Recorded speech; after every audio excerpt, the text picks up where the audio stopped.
Call the January 9th, 2025 meeting to order. We have a quorum. Move on to the approval of the agenda.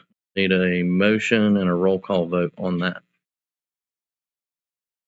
I'll move we accept the agenda. Second. Is there any discussion? Okay, starting with the roll call vote. Mr. Jones? Aye. Peterson, aye. I'll abstain since I was not present. Aye. Aye.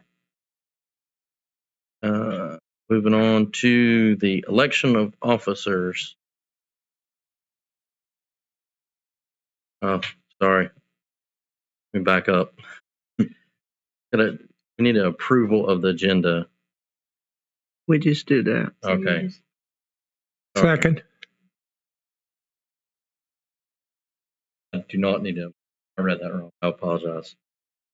I am in favor of the agenda. Moving on to the agenda. Glad we have you. The minutes of the regular meeting of November 14th, 2024. That requires a motion and a vote. Second. I have a motion and a second. Is there any discussion? All those in favor say aye. Aye. Opposed, no. Moving on to the election of officers now.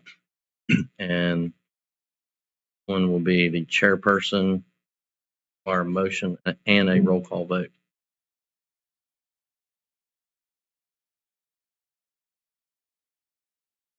I nominate Lisa Anderson. Second. Is there any discussion? Do a roll call vote starting with Mr. Smith. Aye. Aye. Aye. Aye. Lisa is not here, so Well, whether she likes it or not, she's now the chairman. she can't object. So second item will be the vice chairperson. That will require a motion and a roll call vote as well. I'll nominate David Schmidt. Second. Any discussion? All those in favor say aye. Aye. Aye. Oh, excuse me, a roll call vote. Starting back with Jones, aye. Peterson, aye. Litton, aye. Aye. Aye. I will pass the meeting over to you, Mr. Schmidt. Oh, no. If Sure. Is that?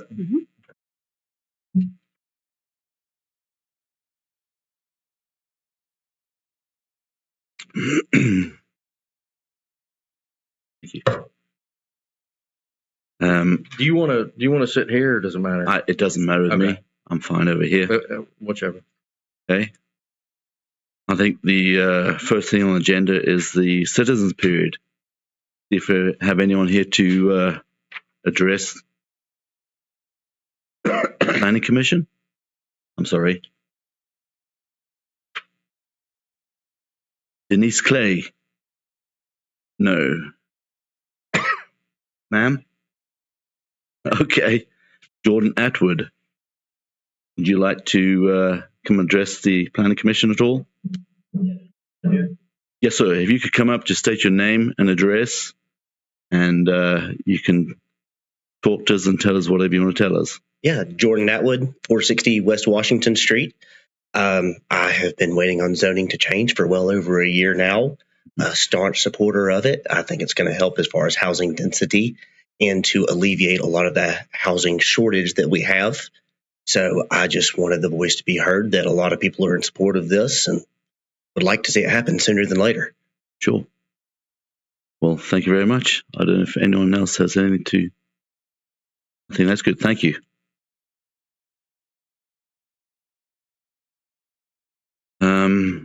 So this time I close the citizens period. Is that correct? I'm sorry. Is there anyone else who'd like to talk? No. Okay, sorry. So this time I'd like to close the citizens period and we'll move on to other business. And next order of business is the review of the Wytheville Planning Commission rules of procedure by Assistant Town Manager Lane Holston. Unfortunately, Lane is sick, so she won't be able to present that this evening, but I think it has all been... Take a sorry. brief. Okay. Sorry. John Wood's going to... I'm not going to get into the details of it a lot, but in your packet, you'll find a copy of the proposed rules of procedure. And you'll note a section in there highlighted in yellow, which is new language that is required by the Code of Virginia after new legislation that passed this past year. And the information is placed in your packet for you to review and to address adoption or any modifications that you all feel you need to make to the document at our next meeting. Okay, thank you, John. Do we have any other concerns with this? Anything that needs to be added?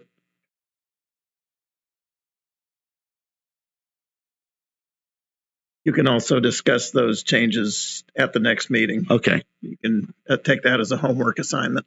okay. Then we'll move on to the next item, which is the presentation by Planning Director John Woods regarding the existing B-2D2 compared to the DTB1, 2, and 3 development standards, the UDF, Unified Development Ordinances, UDO versus the current zoning ordinances. Thank you, John. All right, thank you. Just as a note before we get started, there is a lot on the agenda tonight, and my voice and your patience may run out before we get to the end. I want, if anyone, we don't have to get through everything tonight. We can continue some of these to the next agenda should we need to. All right. Let's see.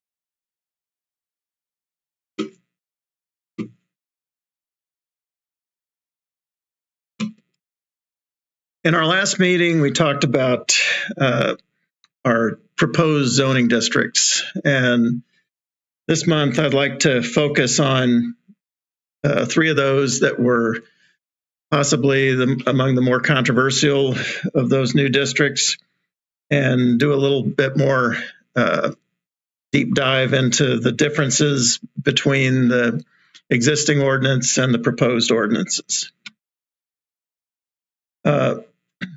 Again, there's the Downtown Business 1, 2, and 3, which were intended to address some of the nuances and the different character in different areas of our downtown. In the last meeting, we mentioned that in the B2 DT district, we have one regulation that covers the whole area. And so any permitted use would be allowed anywhere within the zoning district.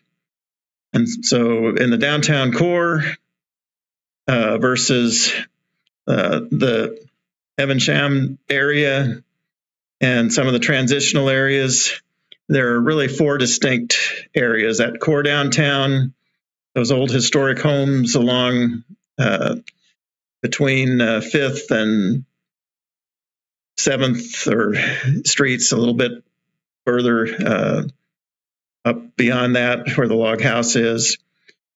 The area, some of those other areas where we've got some old stately homes, such as the Trinkle Mansion and others that are similar.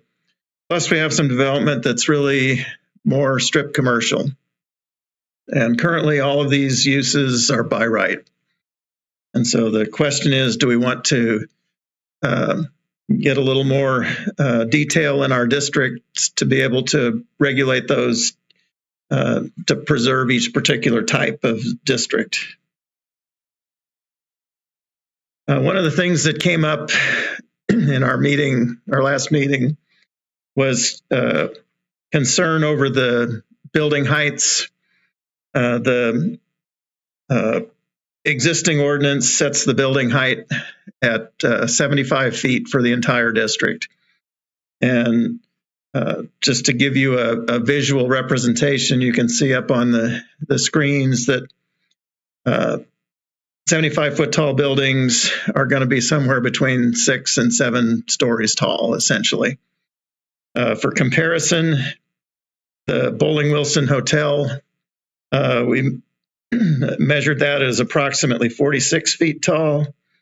And the old First Union building, we estimated at 38 feet tall.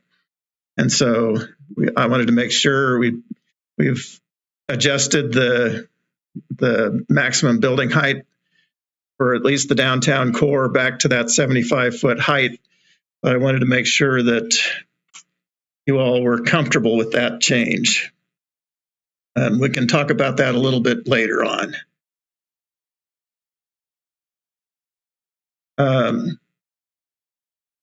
In the core, all the buildings are up at the sidewalk, and so the setbacks are basically zero. And one of the changes that I had proposed for this district was to make that a maximum building setback, so that we continue that pattern of buildings up at least near the sidewalk.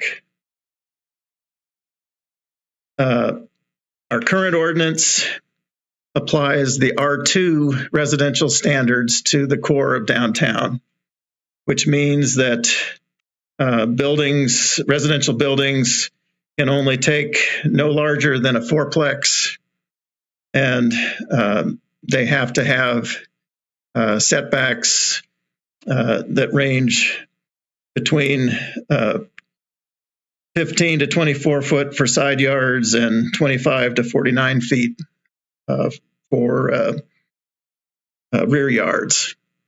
And so I don't know what the story was, because these were approved. We've had a couple of buildings converted to residential use in the downtown, and those were approved, but they don't in any way match the zoning requirements for residential use. And so those were approved by the building official some years back.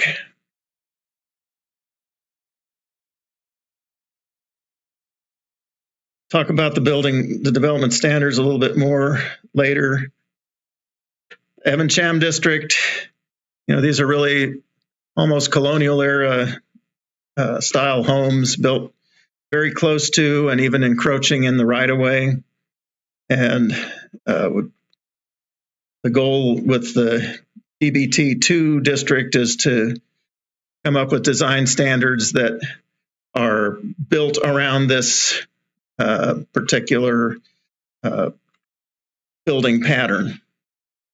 The residential use standard for that area currently allows for duplexes up to fourplexes, or even 12-unit apartment buildings with large setbacks and side yards. So the question is, do we want to require residential uses to be so different from the current pattern that is there? And so that was one of the key reasons why this particular district was proposed. And let's skip over the development standards. And the last one being the Downtown Business 3, which is characterized by a mix of old stately homes and some which have been either purpose-built to look like a home and used as office space, or plus some infill commercial buildings that don't really match the pattern of our downtown, such as the Mount Rogers office facility out on West Main. And all these are by right uses currently. The residential standards for that area are the same as for the Evan-Cham area. And Probably a little more appropriate for this area since many of those homes have somewhat similar residential style. All right. Now, I'd like to switch over and do a side-by-side comparison of what the current zoning from our current ordinance for B2DT, how that compares to each of these districts. So we'll just scroll down, and I'll try and move pretty quickly because we have a lot. But if there's questions, please don't hesitate to stop me. So currently, minimum lot size requirements for different uses. Under the current ordinance, a single family home requires a 10,000 square foot lot, a duplex 12,000, triplex 14, and a fourplex 16,000. And those are the only types of residential use that are allowed. For business uses, there is no regulation of lot size. Our proposal for the proposed UDO for this area would be to not regulate lot size for any type of use. Anyone have issues with those changes? All right, moving on. The maximum dwelling unit density under the current ordinance, there is no specified limit on dwelling unit density. However, the configurations of the lots do place an upper limit on how much could be built there. And under the R2 standards, and looking at existing multifamily complexes built under the R2 standards, looking at 16,000 square foot lots for 4 unit, that translates to about 10 units per acre, or if there were 3 bedrooms, that would be sort of a maximum of 30 bedrooms per acre estimate.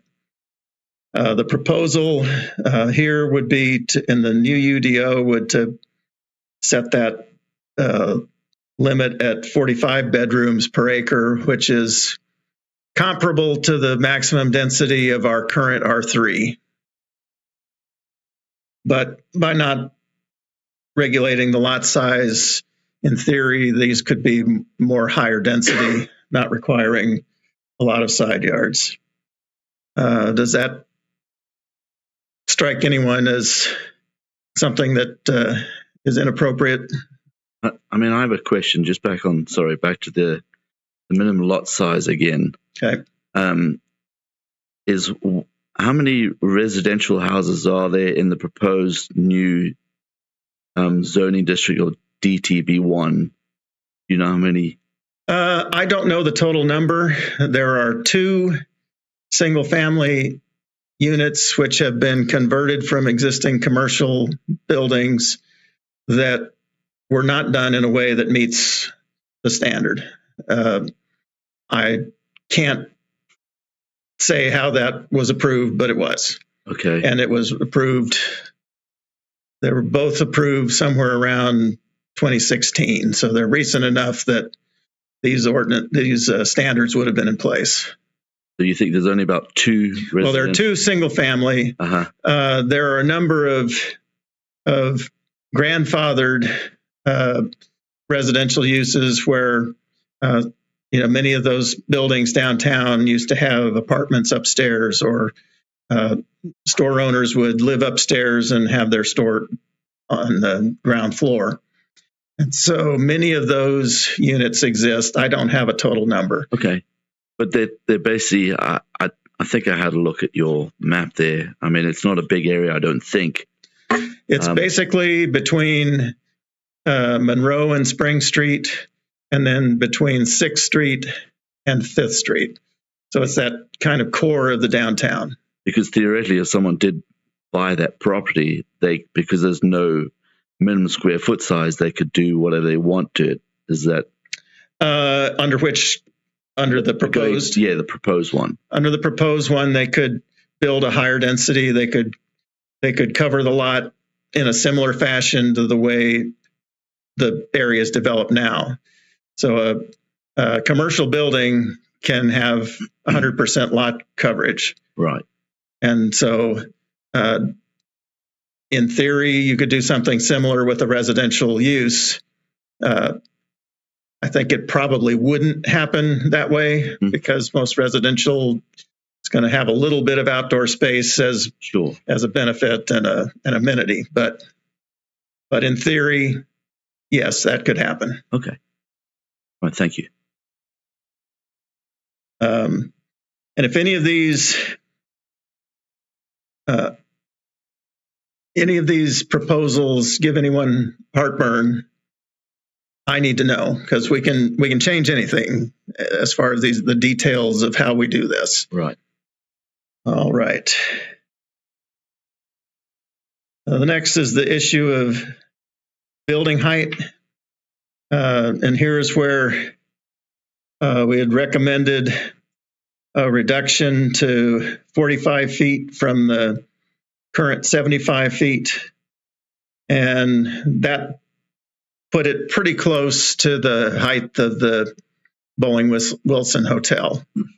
Under the technical wording of the language, the building height is measured up to the bottom of the roof line, and a parapet wall appears to be able to sit on top of that. Is that how you interpreted that in the past, Steve? Or that issue may have never come up? Well, it depends on the.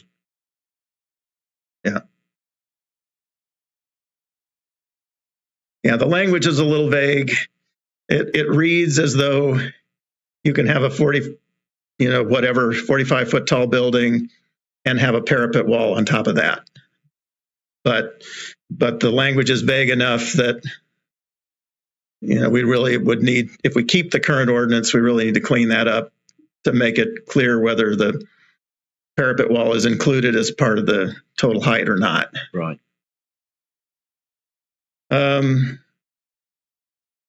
Say 45 here though. 45 was what we had been proposing, and at our last meeting, this group asked us to bring it back up to 75. So that's why it doesn't reflect that on the screen.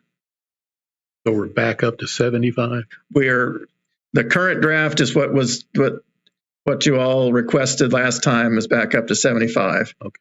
I just wanted to make sure that you saw that picture of a 75 foot tall building or two, and we're still comfortable with that for our downtown.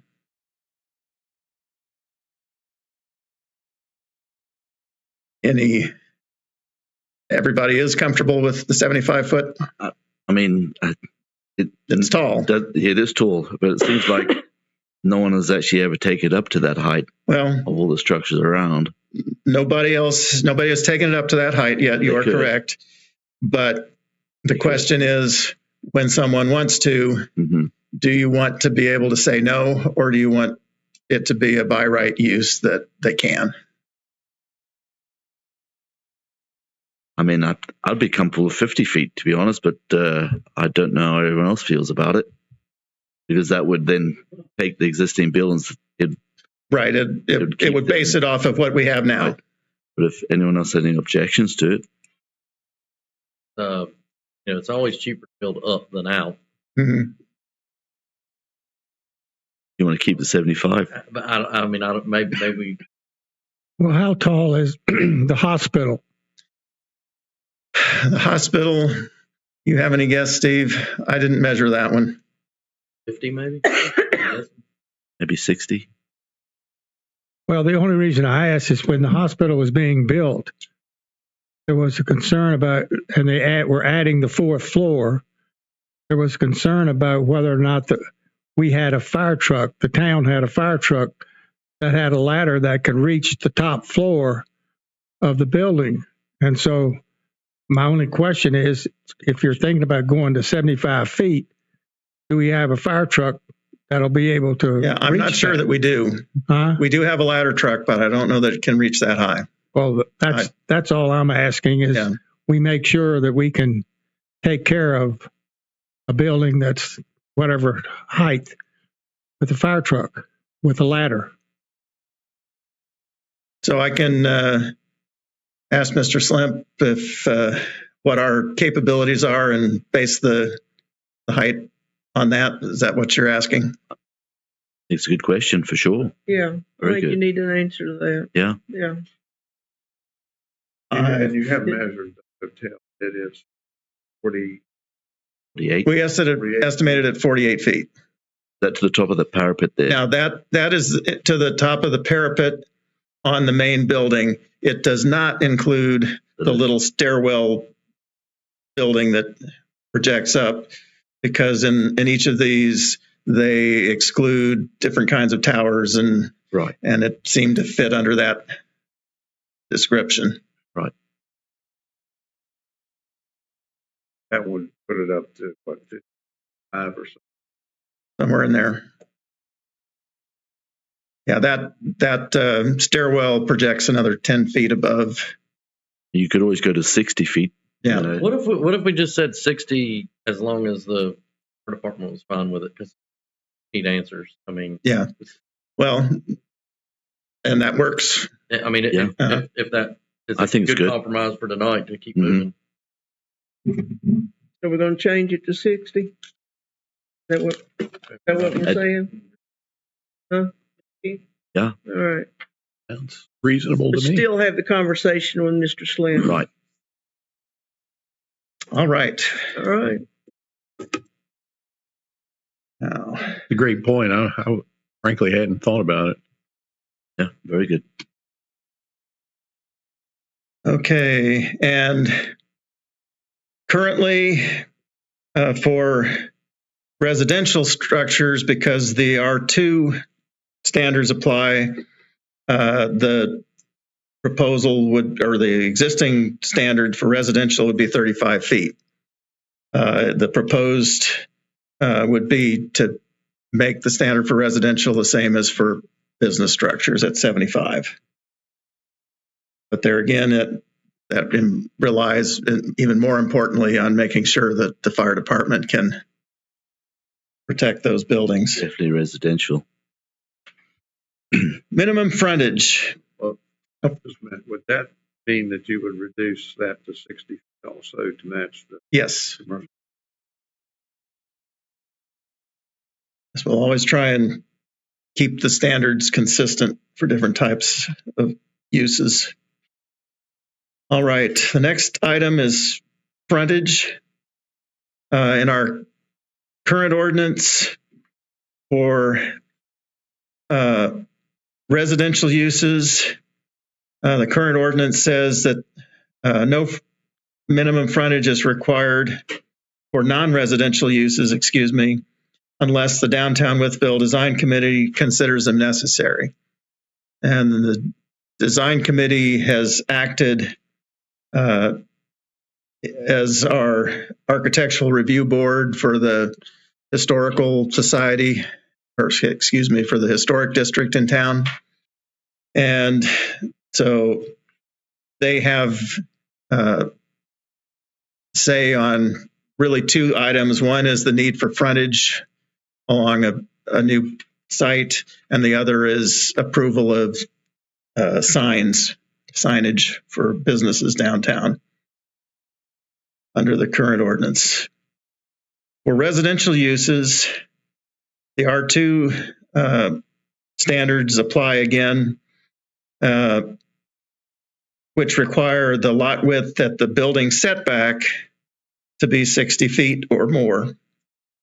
And in addition, if there are multiple units, that increases by an extra 12 feet for every unit that above the number one.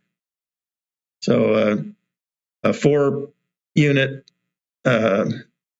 apartment or a fourplex would require the lot to be, 36 feet wider, so 60 plus 36. 6. And the minimum frontage at the street is only defined, stated in the definitions chapter. And so it is questionable whether that's enforceable. When you put design guidelines in a definition, the way the state code regulates zoning ordinances, it's not, we're not sure that would be enforceable. The information is there, but it has to be discoverable by people who apply, and so it becomes a little more difficult to assure that we can use that consistently to enforce the guidelines.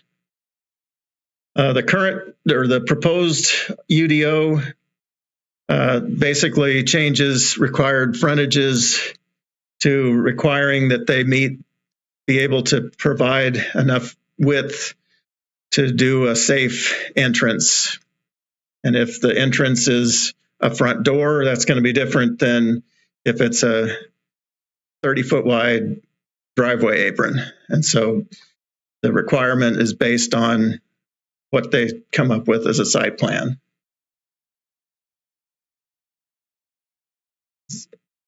Anyone see any issues with that concern you? Yes, I do have issues with that, just because, especially for residential anyway, I mean, there is a concern of creating flag lots by not having a minimum frontage. I mean, I understand with businesses, but for residential, because you said there are residential properties in these zones, these proposed zones anyway. Right. And so that could be a concern of having a flag lot happen. Don't know what everyone else feels about it, but in downtown, it's probably pretty unlikely because of the nature of the way it's developed already. There's not a lot of dead space in the centers of these blocks. Mm-hmm. We don't, most of the blocks are no more than 400 feet wide at the, or at least one dimension of that block. And so flag lots are fairly unlikely in this setting. Sure. There are other areas in town where they are an issue. Mm-hmm. So what is that geometry standards, the entrance geometry standards to meet the entrance geometry? In Article 7, which are the development standards, there is a sections 7.12 and 7.16, which specify how access is provided on different sites. Some of that refers to parking, and other sections of it require, or for the entrance requirements, both for emergency vehicles and whatnot. So a fire truck has to be able to navigate through the complex. If there's a driveway provided, a fire truck has to be able to, have a path that they can get through and serve the facility. So that will determine the width, the frontage. Right. Width. So they have to have enough room to be able to get a safe entrance to their site. Okay. Is there a map of those area? Well, we've got a map that we've been using as a sort of a study guide. The actual delineation of that district would not be determined until a next step. First, this UDO would have to be adopted, and that would put these zoning districts on the books as eligible to use, but it wouldn't rezone anything. And so the downtown would continue to be B2DT zoning, which would match the existing zoning map exactly. It would have the new land use standards that are assigned to that proposed district, which is viewed as what we're calling a legacy district. We have to have it for the transition, but the intent would be to rezone this entire B2DT into the new proposed districts. And that would be the subject of another series of debates and proposals, and it would be subject to this body making a recommendation to council and council adopting it. And so none of the district would change until that happens. Sorry, this is from the last meeting, Steve, just it's a possible geographic area that John had given to us if you want to take a look at it. I'm just asking a question Okay. for your benefit, Billy. Okay. But it sounds like you are going to adopt a new standard district. Well, we have 9 districts that are proposed that would be completely new districts, and at the adoption of this would not have any geographic area assigned to them. That would happen in a separate process of identifying. So it will remain the same standard as the. Well, it would be, there are new standards for B2DT, but they're pretty similar to what the existing one are. And it would have the same problem that the current one does, of all of the uses that you see there now are still going to be by right uses. But, nobody thought somebody would come in and acquire a block and a half of downtown, tear it all down, and build a beautiful supermarket. But it happened. And so, in theory, that could happen in another block. And, the question is, I've been told we want to preserve downtown. And that's what, I think where Food City is built is perfectly appropriate for where it is. Mm-hmm. But it probably should be zoned B2 instead of B2DT, because it's not a downtown style building, use, or configuration of that parcel. And so basically we go ahead and adopt this without having the zoning part. Right. So if someone did come wanting to do something, would they be still working off the current standards, or would they? They would be working off of the UDO standards for B2DT. But but there wouldn't be a zoning map to that. So how would that? Some of this will be a little easier to explain a little further down in this discussion, because I put together a side-by-side comparison of existing versus proposed for each, and we can get to that. I'm sorry, I have one other question. I'm sorry. Go ahead. Just with the existing, especially downtown, because it's non-conforming. I think it's lawful non-conforming. Is that correct? A lot of the structures down there. Well, for a mixed use, there are definitely some. As anything that's mixed use is, and that existed prior to the adoption of the ordinance, is a lawful non-conforming use. Yes. So is there any way that we can amend the existing one? Because if something did happen to those structures, they wouldn't be able to build back with the current zoning ones, or is it worth doing that or not? Well, could we amend the existing ordinance? Of course, but it would probably look like something similar to what we have here. Sure. I was just thinking if something did happen now, I mean, they would be able to build back. Right. Well, one of the changes proposed in the new proposed ordinance or standards for that legacy B2DT would solve that. Okay. So that will happen with this adoption. So we have a zoning ordinance or a district regulation for B2DT currently, and a proposed one for the UDO that will apply to the same geographic area. Okay. And it will address many of these use issues. It will not address the kind of one size fits all problem, but it will address the mixed use issue. Okay. Thank you.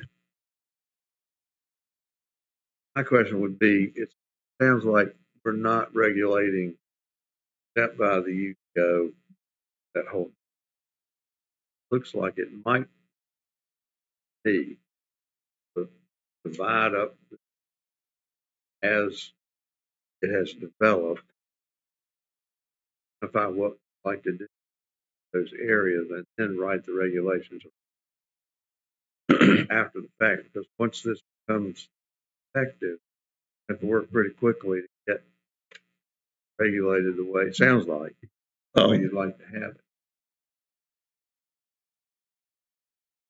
That just, I apologize because I don't know a whole lot about how this is developed.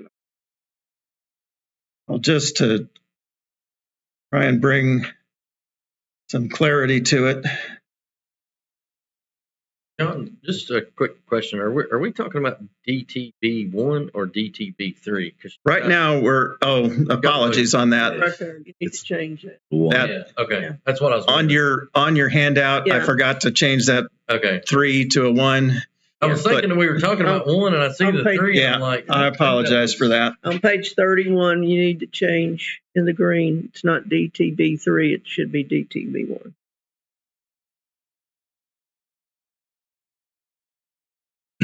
Well, I understand the question that Mr. Moore's raised.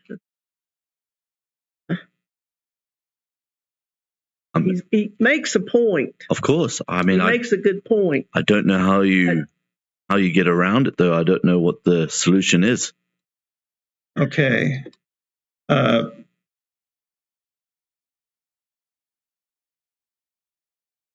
Mr. Moore, what you're saying is that really we've got to tie the UDO with the zoning districts, try and get those sorted out before. Okay, this Sorry. This may clarify this something for Steve. We did a future zoning study map considering each of these proposed districts. And in this one, the sort of reddish color represents that core downtown business 1 that we're talking about now. The darker brown represents potential areas for the DTB2, which includes that Evancham area and a little stretch of 7th Street, which both have a development pattern where the buildings, the houses, the structures are really fairly close to the street. On the north side of Main Street, they're right at the property line, right at the right-of-way line. In the other areas, they set back probably 10 to 15 feet. And so, but they're all a very tight to the road development pattern. And so, and then the sort of beige colored are areas that have a little more residential character, but maybe a few strip commercial buildings intermixed, or better or worse. And so those are the areas that I think had the potential to be that sort of transitional area. Now, we could argue about specific lots, do the lots over here by the bank fit into that? Maybe yes, maybe no. And that would be for the discussion when it came time to rezone these and decide which areas are which. So the problem with a map like this is that it can give the impression that this is a done deal, when in fact it's just well, maybe. And so, but the idea of these districts was not done in a vacuum. It's done based on looking at existing portions of that downtown and trying to evaluate, could we, do we need a different set of setbacks, building heights, and other regulations that are appropriate for that little piece if the goal is to preserve its character the way it is. Because otherwise, that block could be purchased there where the log house and the sewing shop are. Those could be purchased and turned into something else. And if somebody were to do it and they bring a plan in, I'm sorry, but I couldn't say anything but yes, as long as it's a use that's on that list. All right. Let's stop this. Is that what you get cursor on? Log house block. Log house is right here. And then the sewing shop and farmer's daughter and the pottery, Laurel Creek. are here. The Bobcats reside on that block. The old nursing home that was there is now dormitories for our pro hockey team. But now, this is the B2DT as it exists. This layout. This layout, there's some other blocks here that I would recommend to a little bit different district, which we're not talking about tonight. Are all the colored blocks right now? Everything that you see here is part of B2DT today. Not necessarily. Right. For example, you don't see the Food City store in this because, frankly, it would fit better in B2. That's more appropriate for that use. And so is a lot of the other commercial areas that are existing here on Wesley Highway.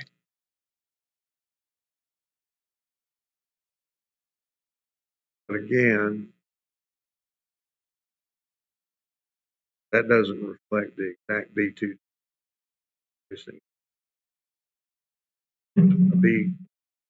B, 2, and 3. Right. We don't know where 1, 2, and 3 would go. No, we don't know exactly. Well, the areas that I would propose them based on, a quick analysis. This isn't a good enough study to, take a recommendation to council by any means.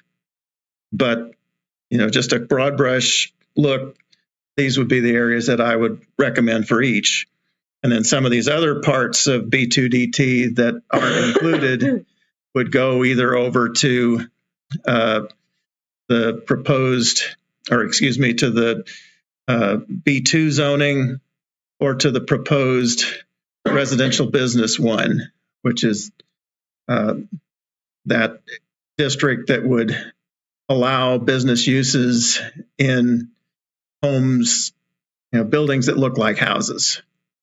And, that's kind of the way that area is used now.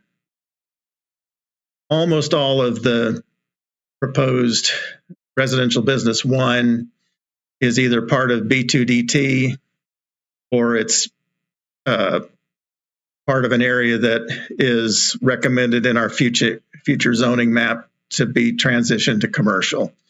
So namely, that's the 4th Street corridor up to West Ridge Road, or the stretch of Monroe Street, basically Monroe Street through most of downtown.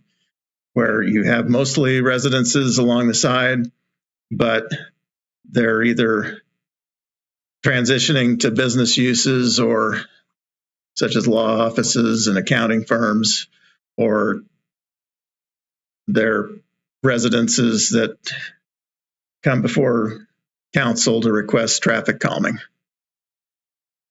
Can you pull up the current zoning map for just to kind of compare to that? I don't know if you probably can't do an overlay on it, but No, I can't do an overlay, but I can bring up the zoning map.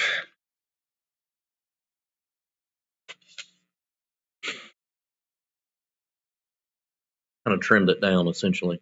Yeah.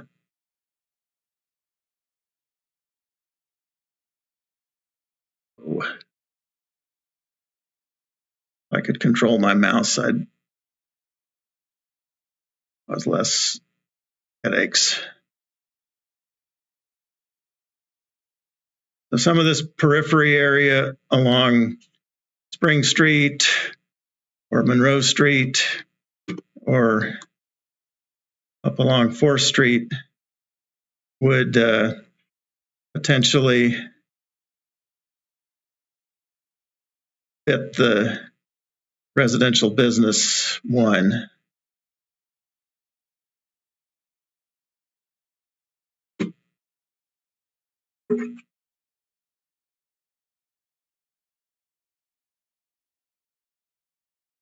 I'll get there.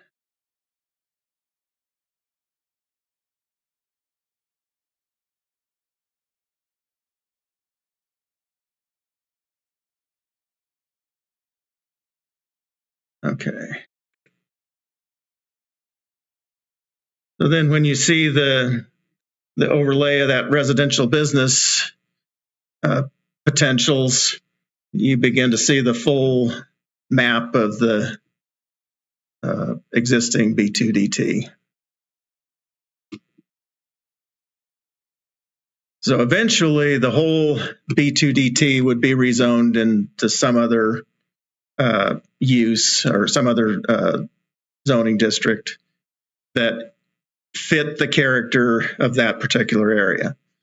And again, none of that would happen just based on my quick map here. We'd have to really do a deep dive into the specifics, talk to the owners of those properties, see what they, what their goals are, what they want, and adapt it. This would be a town initiated rezoning as opposed to something that we would likely let the property owners seek.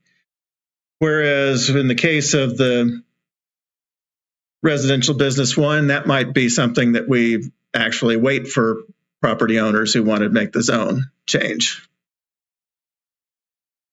But if you look out here along North 4th Street, there are half a dozen businesses that have been approved either through a zone change or a special exception within that district. And so we have a habit of approving it. Why not just change the zoning to reflect what we have repeatedly approved? What did you have for? I know you talked about the Food City there being a business. What about the building opposite the Food City there? That was originally, and I think it was originally in the B2D2. Okay, let's see.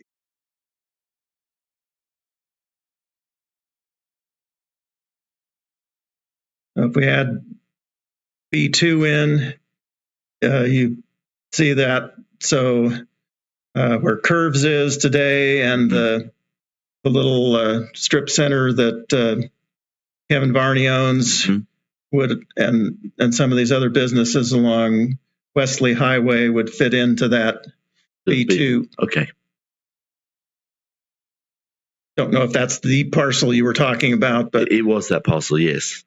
Because I think it originally was the B2D2, I think. Right now it is B2DT. Right. And there is one little parcel down here that's B1 with conditions that basically allows exactly what we're talking about for this RB1 district. And so you see how these proposed zoning districts really open up opportunities to focus the regulation on the type of character of that neighborhood and not try and regulate this area down here as B2, which in theory could end up with a whole block being torn down and turn into something else. While it does allow property owners some business uses that are more appropriate for being on an arterial highway. This isn't a place that a family with young children is likely to want to be. But a retired couple who would like a little office might like a place there.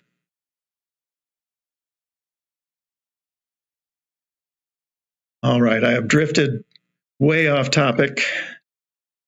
Sorry. The goal here is to answer your questions. And so if you need me to go off topic, please. Appropriate. Still have the same question. This B2 ET as it exists would be zoned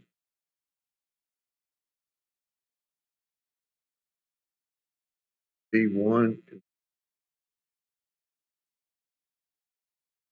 And some of it would, and other pieces would go to B2 or RB1.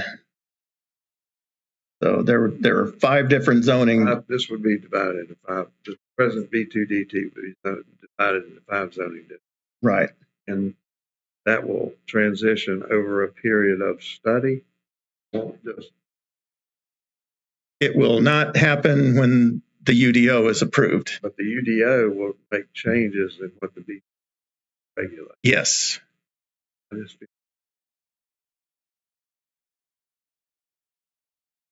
Yeah. Well, a change in zoning before you can adopt something else. Somebody could come in and say, "I want to do what you got right here." Well, that is why the proposed regulations for that legacy B2DT are kept so similar to what the existing one is. So we're not only the legacy, but the legacy covers all of it. The legacy zoning district regulations and the current regulations occupy the exact same real estate. So when and if the UDO is adopted, there will be a new set of guidelines for B2DT that cover the exact same real estate and frankly are very similar to current zoning. The difference in that's similar to the same would be. Well, and if we can get a little further, I've got a chart that compares all of them. And if y'all are clear on that, it's fine. I'm just sitting in the first time. And I'm just asking questions. Please don't let me disrupt. Me personally, I'd love to hear you speak because you've, quite frankly, had more experience with the problems that arise out of these changes. So, and I'm just speaking personally, whatever you think may be a problem, we need to know about it. Absolutely. It may not be, but never mind. There've been a lot of instances where if an opportunity, somebody will take it down. That's all I want. Would the solution be to just try to change? Well, I mean, keep it the same until you make it to change. Would my rather than go into the transitional period where it's not quite the same, but it is similar. I don't know. That seemed a little problematic for both regulate it and trying to understand what's happening, especially if you're a property owner. I just got my zoning still UDT, but I'm under this new thing here, and now they're going to lay another regulation on later on. Would it be better, in your opinion, to just have one district initially? Or, I mean, I don't know how to mitigate that. I'm not advocating for that. I'm just saying, could you do enough study initially to go ahead and place those new districts there and know that those regulations are reasonably close to the ones you have, or they're changing to do a certain thing? Well, maybe I'm not being clear, but the temporary B2DT zoning, the one that's going to become a legacy district and go away with rezoning, is going to be patterned very closely after what we have now. Same uses, with the exception of a few that really never should have been in there. But so we keep what we've got until we can do the later division. So there wouldn't be any confusion then with a. Well, that's a dramatic statement. If for we do, property owner, we have confusion now. So, I mean, yeah, and that's kind of my point. There are ambiguities in every ordinance. They're going to be subject to. Right. The present one has plenty, and it's ancient by today's standards. But make what sounds like 2 or 3 changes. It's probably going to be a little hard for anybody to understand, so they're just going to either ignore it until it impacts them exactly. They want to do something, or they're going to. right. I doubt you. I mean, we haven't had a whole lot. Best I can tell, hadn't had a whole lot of input from the public. They don't understand zoning to start with. You're going to start messing with it. Right. well, what we have done is we've held focus groups where we identified people in the community that are. First of all, we went with people who are involved in real estate development in general. We brought focus groups in of about 2 groups of about 20 people each, and had a heart-to-heart about the UDO. They all read it, looked through it, asked questions, and then we put out a survey to the public through Facebook and other links, which we had 600 respondents, or no, 100 respondents, 600 people that clicked on the link and acknowledged that they were looking at it, and 100 that actually went ahead and took the survey, I believe it was. But it was a fairly decent number, considering how difficult it is to get people to participate these days. While it is accurate that we haven't had a lot of public input, it's not for lack of trying to reach out. Of course. I'm certainly not claiming that. I think you made it. That's in the paper. Very diligent. That I'm just. Because experience has been nobody listens until it really affects them directly, and in their. Well, with the exception of Miss Clay here, who comes to the meetings all the time, I think majority of the people, I don't know about, but they really don't understand what's going on. I mean, we have a hard time putting this all together. They certainly do. And I think that's why there's been a lack of participation. You know, they're relying on us to make decisions for them. I agree. No more questions. oh, please don't let this question stop, because my voice will fail if I have to talk the whole time.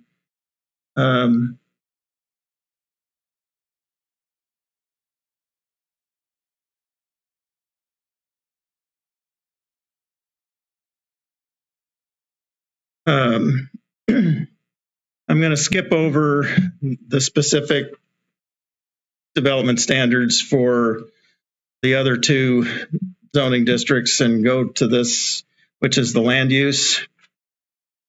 So currently, on the right-hand side of this document, you'll see existing land under the existing ordinance. These are the land uses that are permitted. And on the left-hand side, you'll see what's proposed under the UDO. So currently, just go down through the list. Accessory structures, they're not specifically permitted in the current ordinance. Doesn't mention them. Does in every other zoning district, but not in the B2DT. But we have them all over, and it appears effectively that the use of accessory structures is allowed. The next is signs. Signs are a permitted use under the current ordinance. We don't mention them specifically as a land use, but we do provide within the development standards the sign ordinance, which is basically the same ordinance that we currently have. Off-street parking is a permitted use, but in the proposed ordinance, it would become something that was controlled through the development standards. And so that's why you see conditional use for each of those items. Currently, home occupations in the current ordinance are not specifically mentioned, but they would be approved because it's business district. And so if you can have a business in a home, by definition, in a business district, home occupations would continue to be allowed under both the proposed and existing. Shipping container storage. Under the current ordinance, it is shipping containers can be allowed as defined. Here again, that's a case of putting the regulations under the definition, which we're not sure is actually enforceable under a court of law, but it's there and we use it as best we can. Under the proposal, we would not allow shipping container storage in B2DT. Same for semi-trailers. Currently, they are allowed. So that's a use that would be removed from the current ordinance. I know of one that's it's not actually in the B2DT, but we've got one along Wesley Highway that I get complaints about occasionally, but unfortunately, it's actually allowed. Temporary uses. It's not mentioned in the current ordinance, but the Code of Virginia requires that we allow temporary uses. And so that's things like event tents, construction fences, construction trailers, things that are necessary for temporary use. Code of Virginia requires that we make provisions for those. Craft brewery, distillery, craft pub, that is unchanged in all of the options. Clubs and lodges, currently it's a by right use. We're proposing making it a special exception requirement because we want a way to control the cannabis lounges and the skill game uses and other things that right now have been, when somebody comes in as a club and they want to do those things, it's by right use. We don't have any way to respond to that.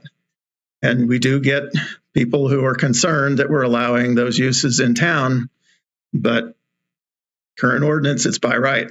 So the clubs and lodges uses they're opposed to, or the It's the- gambling and other things? It's the gambling and other things.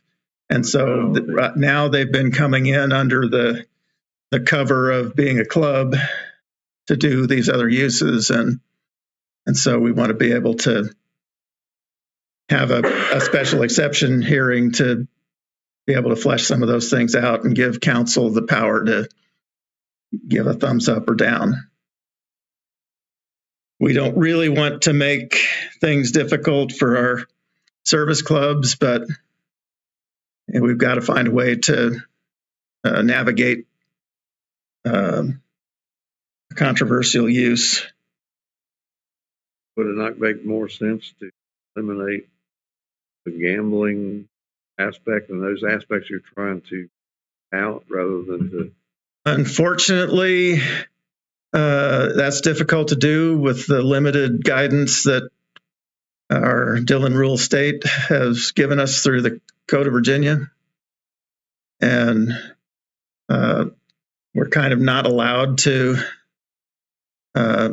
outlaw some of these things that have been controversial.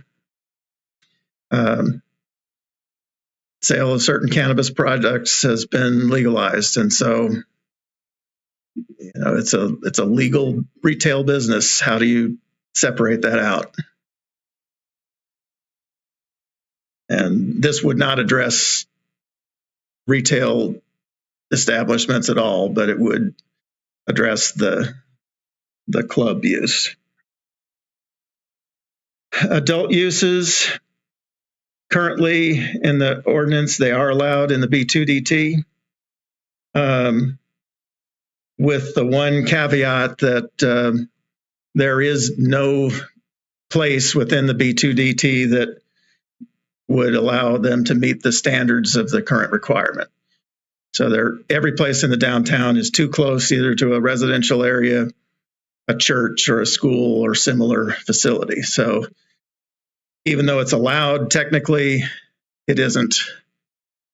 And so it doesn't make sense to have it on the allowed uses if there's no physical place where it's far enough separated from conflicting uses to be allowed.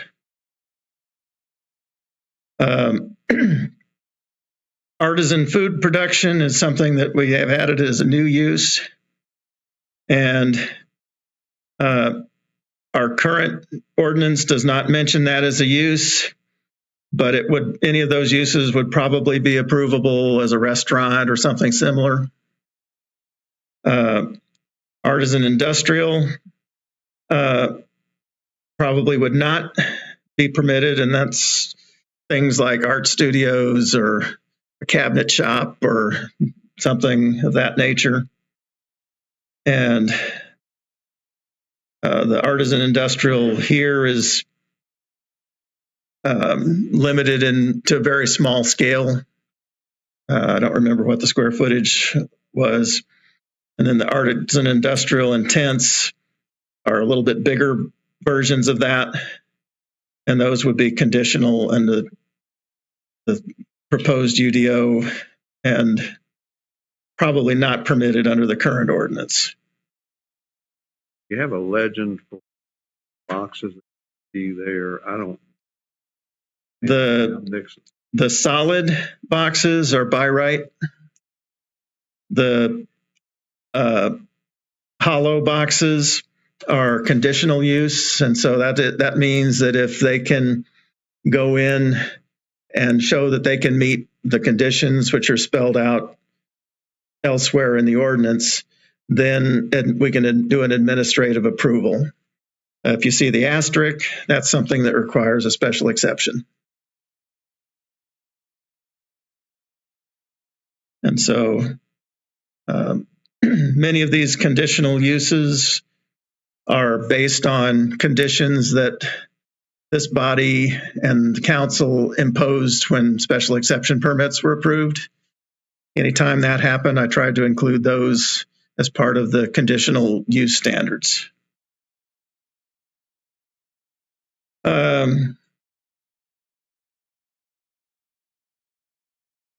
The light industrial uses, which are defined in the new ordinance, would not be permitted under the proposed UDO, but currently one use that is allowed in downtown under the current ordinance is newspaper printing plants.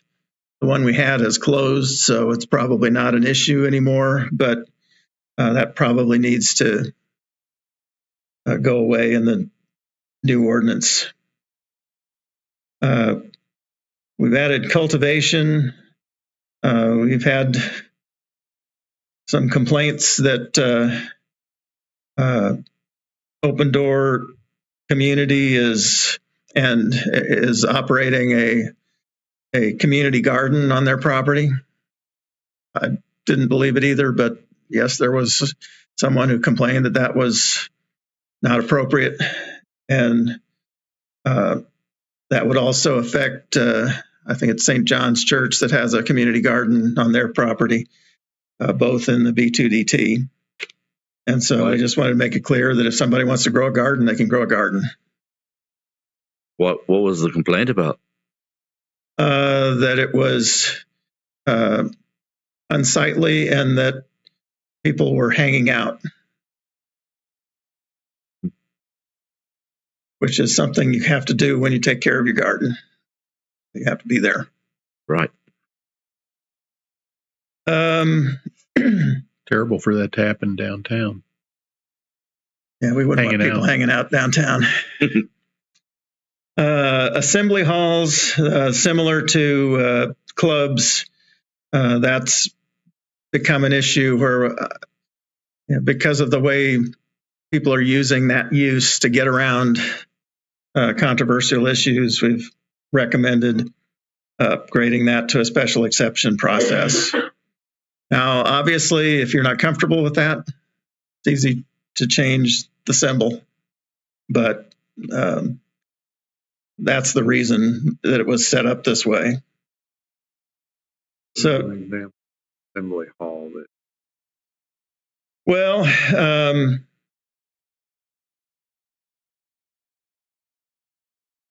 something like, well, our civic center would be an assembly hall. It would fall into that category, and it would probably be an easy approval because we know we're controlling the use. The Moose Lodge might fall into that category, whether it's a club or a assembly hall. So these are really fairly similar. It might include an event center like a wedding chapel or something like that, which likewise would be a fairly easy approval probably. But, we can. Crossroads house out at those. Possibly. All right. Parks and public recreation. We've kept that as a by right use for most parks, but then we're separating out under the new ordinance for particularly noisy or intrusive types of recreation. For example, a softball field can be very intrusive if they're using aluminum bats and your back door is a couple 100 feet away from home plate. That noise of the bat hitting a ball can be kind of disturbing. And so we'd like to put certain kinds of recreation uses, dog parks as another example, that the neighbors might want a little more chance to speak out before it's just built. Theaters, the only place we didn't think that a theater would be appropriate was in that the Evansham area, the downtown business 2. If you were to take one of those buildings and make something as large as a theater, that'd be probably problematic. Whereas possibly in other areas it would, downtown core for sure.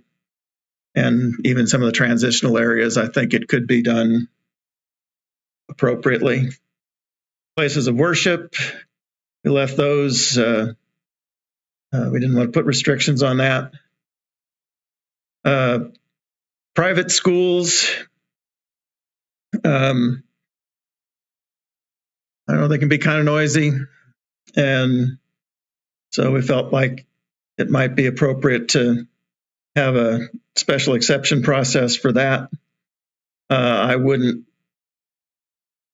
I could be convinced pretty easily if you all felt that that should just be a by right use. Public schools, I kept that as a by right use because we have a public school in the heart of this right now. We may not, I guess we don't have it for too terribly long, however.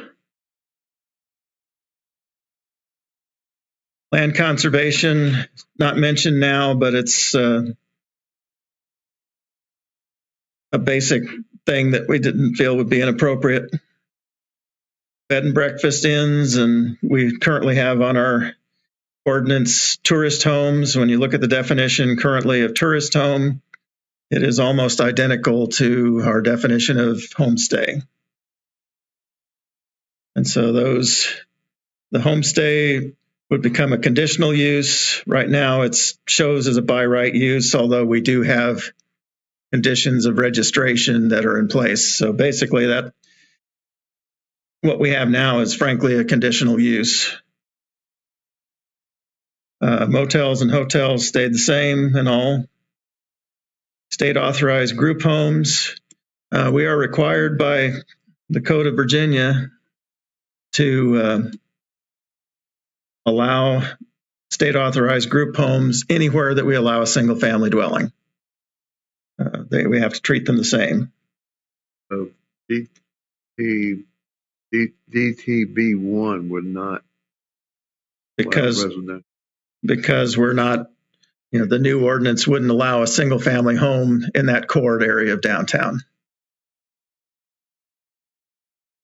And that is a departure from our current zoning ordinance, which assumes that any use in a less dense district must be okay for more intense districts, when in fact a single family home next to an industrial facility can be a real deterrent to that property's value as an industrial area, because now you've got neighbors that are in conflict and are complaining and whatnot.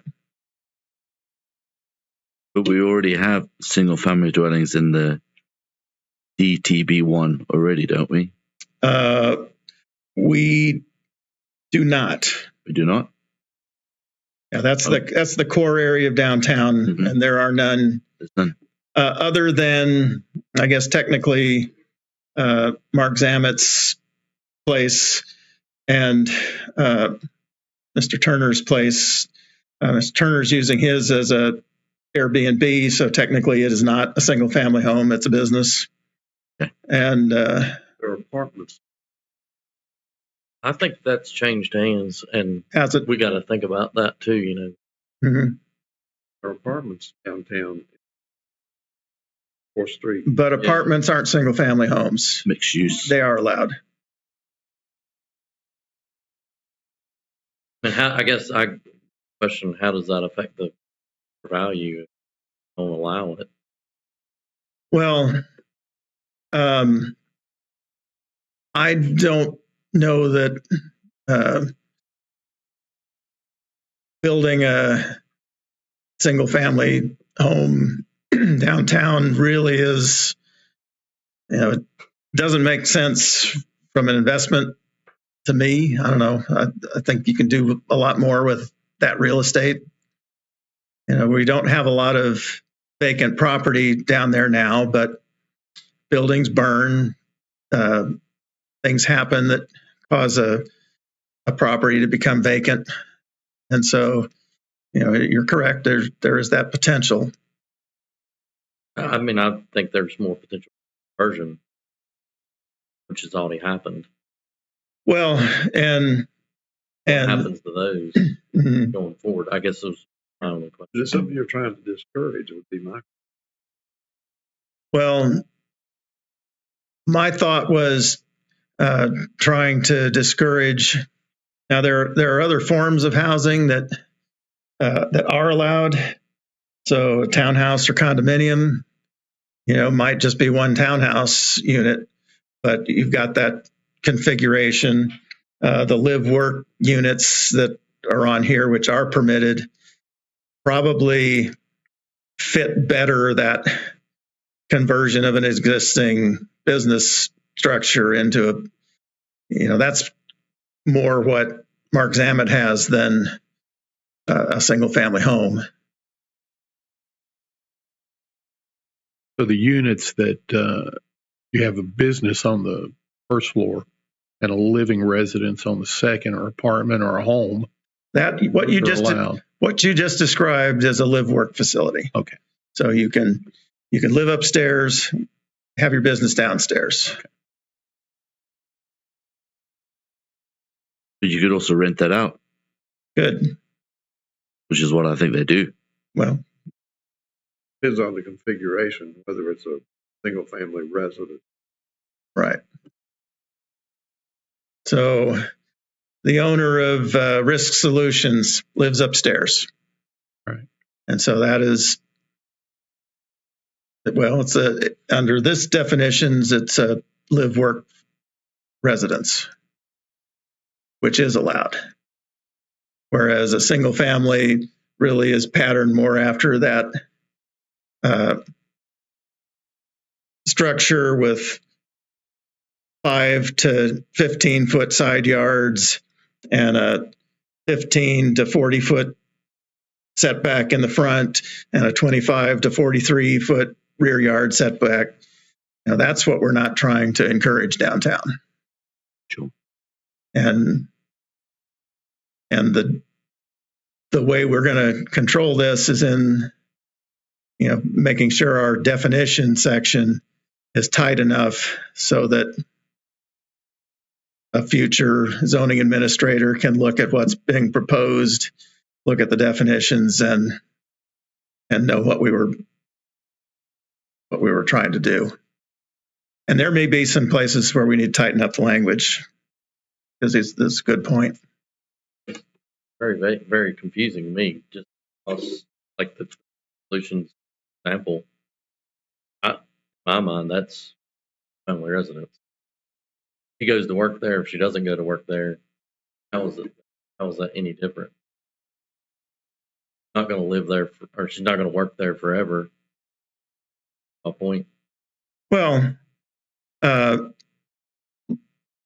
live work dwellings are pretty well defined arrangement. It is, you can do a search on it, and you're going to find pretty consistent examples of what it means. And generally, it's where a person has a business on their property, and some communities limit it to owner occupancy.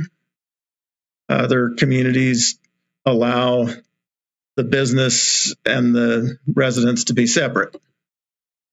So somebody could have a dwelling and then rent their first floor out for a storefront of some sort. And my regulations probably lean more toward the latter option, just because it's more flexible.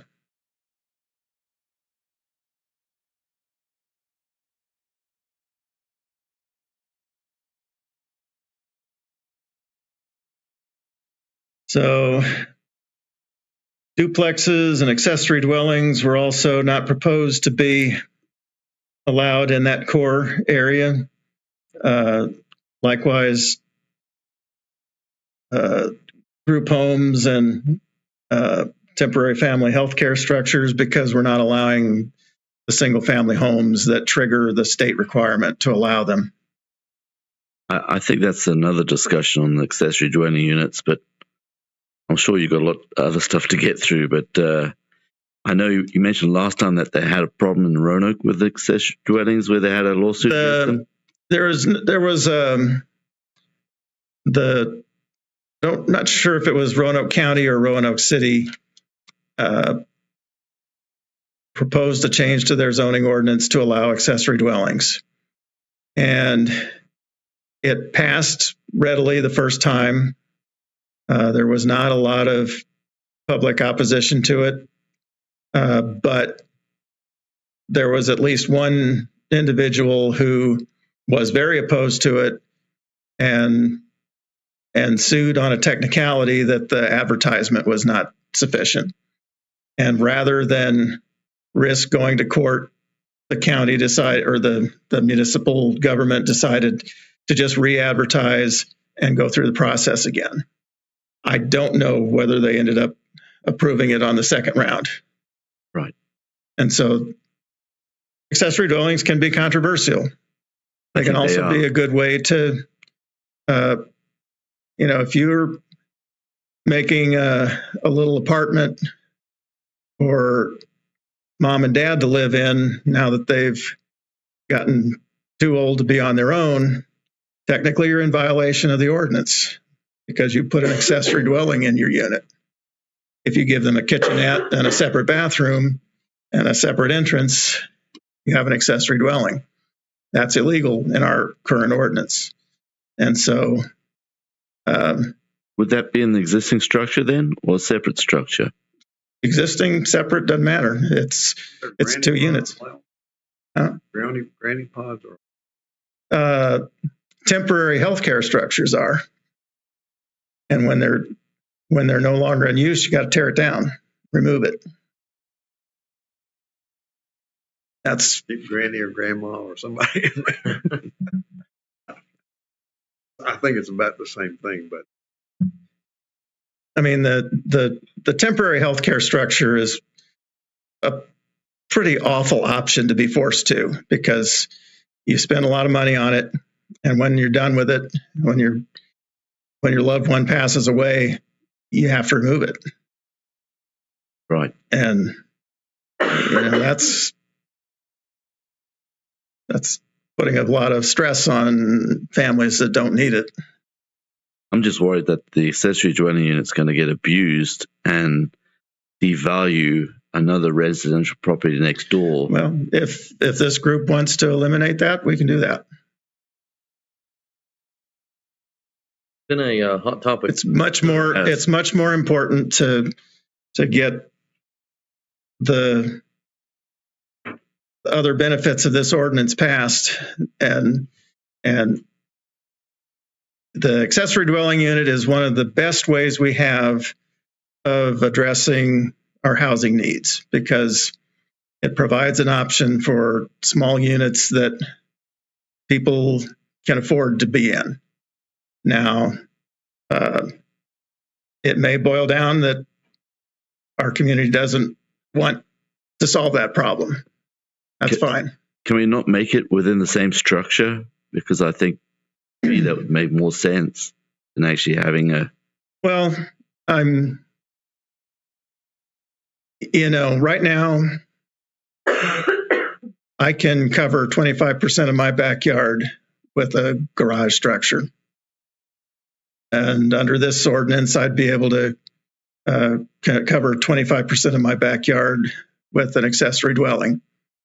Is a garage structure where I can work on restoring a hot rod any more appealing to a neighbor than a little dwelling?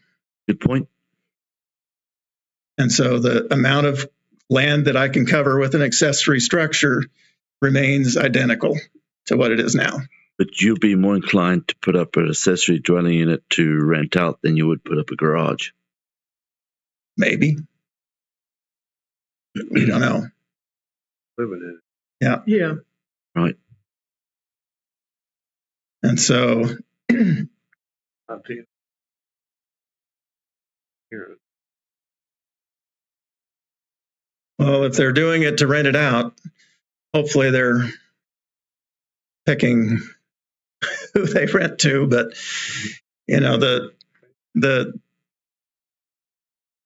thought that, I don't know, people have to live somewhere, and whether it's an accessory structure or the main house, you can still have loud kids, you can still have loud music, you can still have all the same problems. But have it in the same structure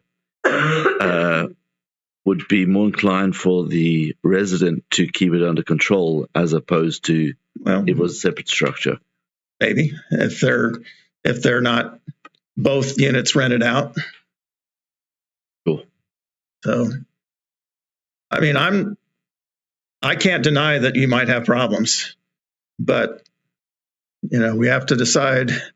I personally like the general concept of AD, just in terms of possibly affordability issues for housing,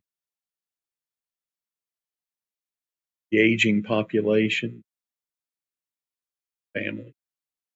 So, in general terms, I'm in favor of it, as long as I don't know if There may be conditional use permit. it is a condition. All of them are conditional use, and we may want to look more closely at what those conditions are and see if there's something that we can lawfully add to it.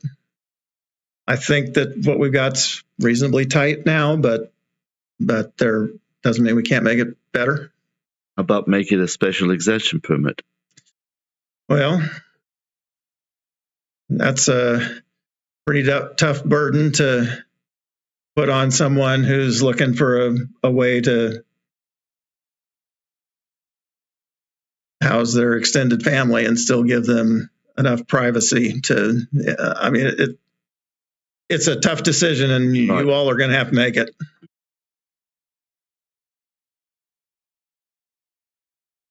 Bottom line is anybody can get it.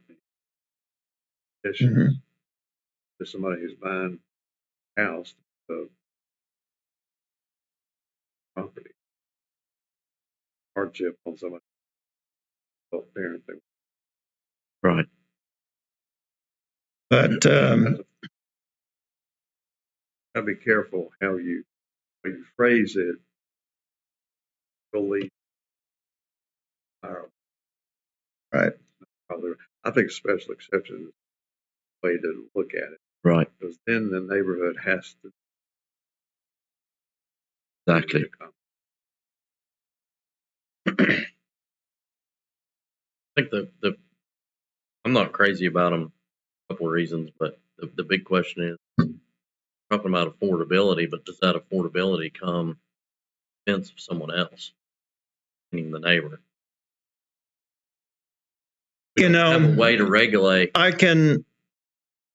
we can show you dozens of pictures of beautiful accessory dwellings that any one of us would be proud to live in. And we can show you pictures of disasters. And the Code of Virginia does not allow us to do design review except in a historic district.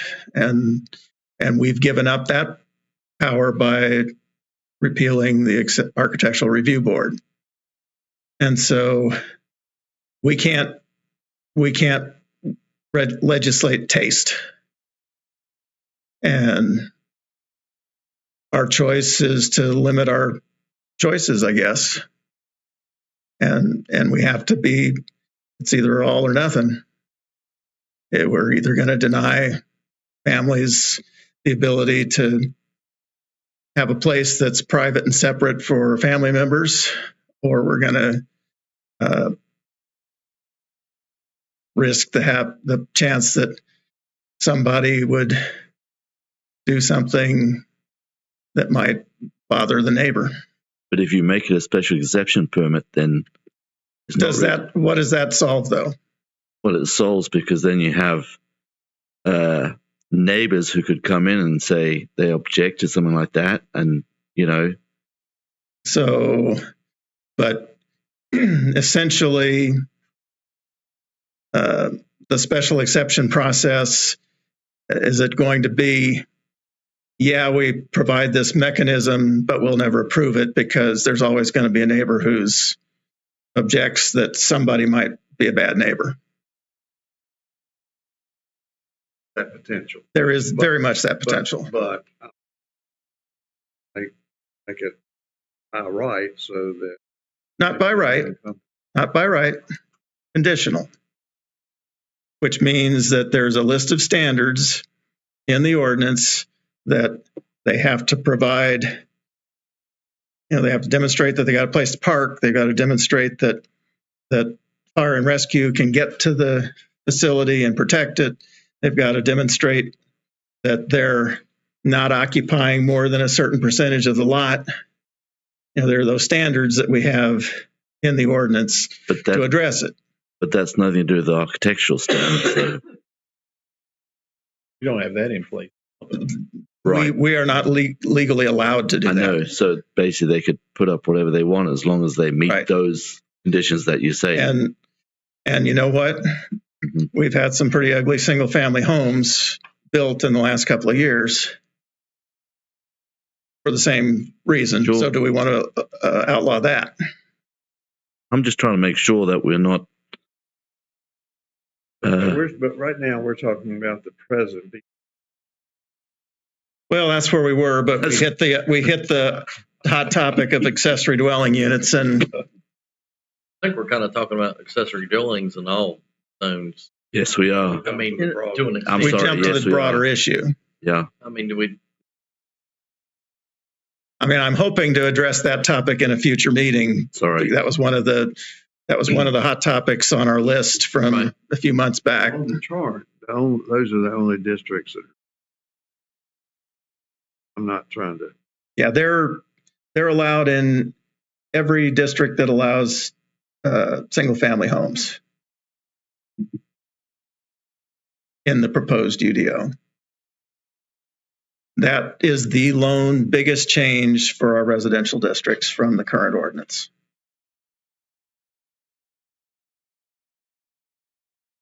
Right now, we allow accessory dwellings by special exception in the R1M, the historic residential district. And to my knowledge, when I looked through the records, nobody's ever applied for one. Presumably because they've given that it's a given to them that it'll never get approved. Why bother spending the money? Now, we have accessory dwellings in that zoning district because they were in place before the ordinance went into effect, or they've done it under the cover of darkness and we don't have a record of it, but they are there. Mm-hmm. And I have had zero complaints about any of them. But There are a couple along with it. yeah. And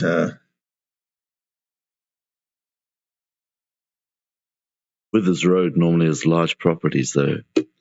we've got everything from about 7,000 to 8,000 square foot lots up to lots that are probably closer to 25,000 square feet. Right. So we've got the full. The interesting thing about that neighborhood is that all kinds of uses are intermixed. Modest homes to mansions. Just asking, would it be easier to understand the concept of where it was going to go and what that make this?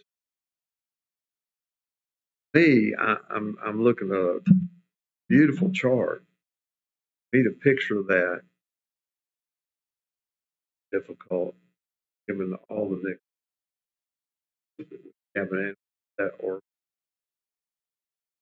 I'm just we were talking about these. That's why I get back to that. Had that map in front of you and understood the density that's there and the types of buildings there, would that make it easy? That's all. That make it easy to look at this. Well,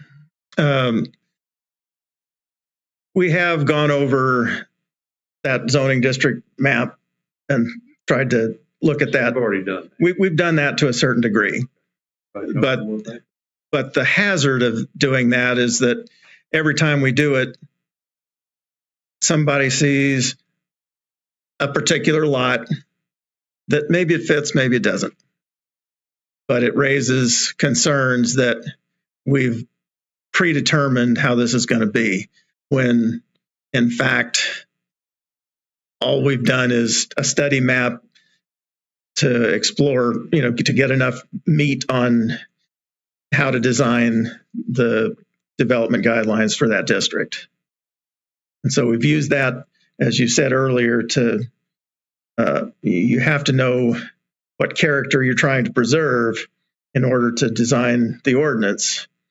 But as soon as you do that and put a map, the property owner is going to look and say, wait a minute, you've zoned me out of this and you've zoned me into something new. And when, that wouldn't happen until some future date, and probably only if they want it to.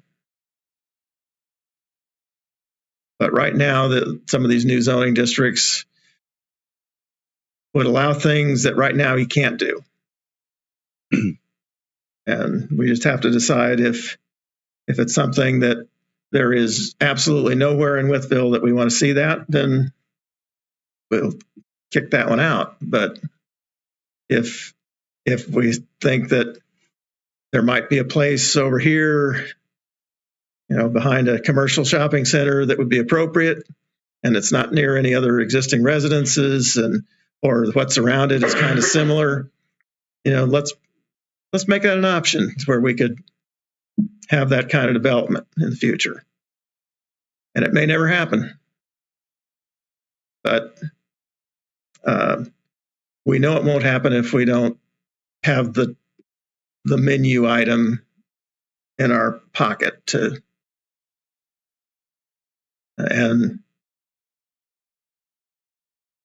but on the other hand, if it's something that is a deal killer for even a few people, then it's much preferable to, at least in the UDO that we recommend to council, to eliminate it. I would much rather, I'm passionate that accessory dwellings, for example, are a good way to solve or at least address a little bit, our homelessness problem. Because, we have situations where family members, there's a daughter that doesn't have a job, but they can't live with mom and dad anymore. And, maybe there'd be a way that they could have a little bit of independence. But, I think it's a way to solve that particular problem. But it's much more important to get the systemic problems with our current ordinance, where I keep running across standards that we have in our current ordinance that are not allowed by the Code of Virginia. And so we're dealing with stuff that maybe isn't enforceable. And, we need to fix those things. And so anything controversial, whether it's homestays or accessory dwellings or who knows what else in here, if it's needed to get this to a point where it's palatable for our town council to pass and for our citizens to receive, then we need to identify those items and save them for a later date when we can, propose accessory dwellings as a new use and address it individually. And the advertisement that'll go out would talk about accessory dwellings, and people who are opposed to that would know to come out, and people who think it's a great idea would know to come out. And so we can address those issues in future revisions. I think the special exception would kind of solve everybody's thoughts on the good or bad on these ADUs, or is that? Trying to protect the, but I don't.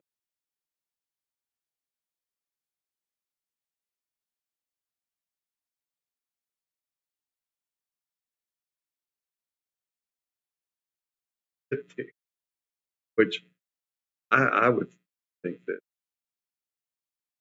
look at developed areas, if those areas are appropriate for that.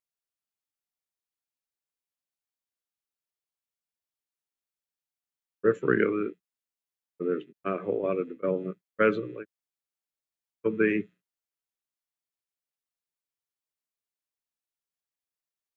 those areas fairly well developed and fairly intensely. I think I was going to be willing.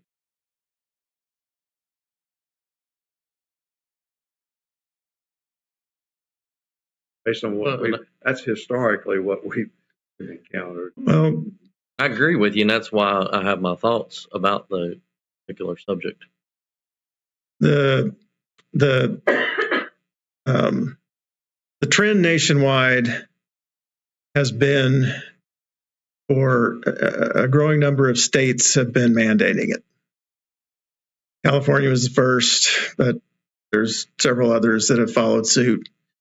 And a number of larger cities, which are facing terrible housing shortages, have already eliminated single-family dwelling by either requiring at least duplexes or allowing accessory dwellings.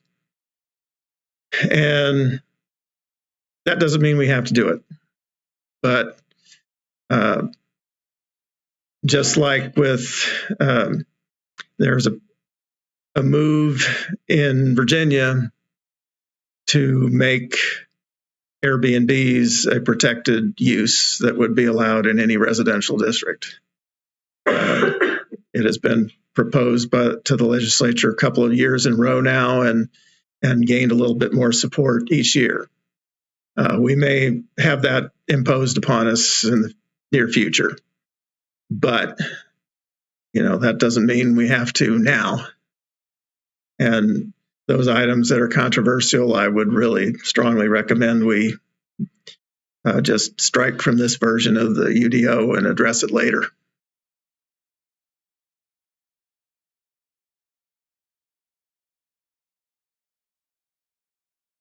I don't know that we had the conversation I was planning tonight, but we had a good one. I'm just young. Well, Steve isn't, though. We're not. Young enough for me. But we're not. So. Well, as it stands, this is the hottest topic amongst council, period. And we don't have the vote, okay? So we're going to have to address this issue, the ADU. Whether we make it a special exception or we just take it completely out. I'm kind of inclined to take it out. In all zoning districts? Well, I might leave it as what we have in the R1M historic and where we have a special exception allowance there, mainly because that was intended to help preserve those historic outbuildings that exist as a way to, not lose the historic fabric of that neighborhood. It's not working, but at least it's a tool that's there that might work one day. I wouldn't be opposed to that personally. Yeah. What was that, Steve? Well, no one's taking advantage of it, though. Well, but it doesn't have one at least that. Well, we have All a, properties improved dramatically. right. But what I'm saying is They had, there are a couple that would fall. there are certainly a number of buildings that would qualify, but as far as I can tell, any accessory dwelling that exists in that district was there before the ordinance went into effect, and so they would have been grandfathered. That was the intent. Right. Yeah, Yeah, but we don't. We can't require a special exception for something that's already existing that's violates Code of Virginia. It's there. It's right. There are definitely some ADUs in that district, and I think they're almost completely a benefit to the neighborhood. There's a few that I wish they would reactivate, but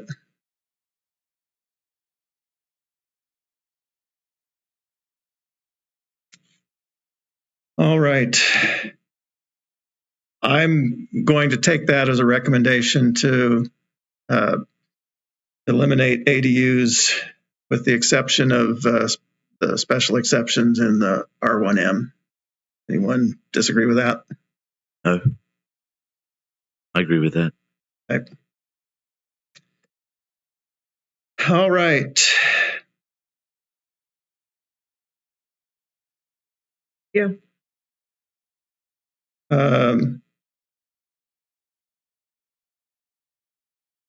Duplexes, only not in the core.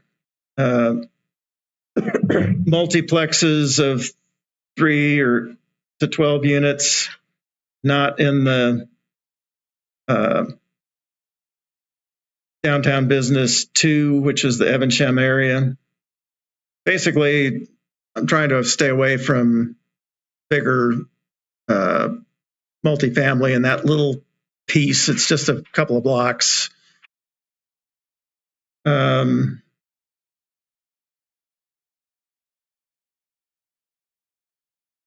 The higher density, that 45 bedroom per acre, that again, to give you a point of reference, the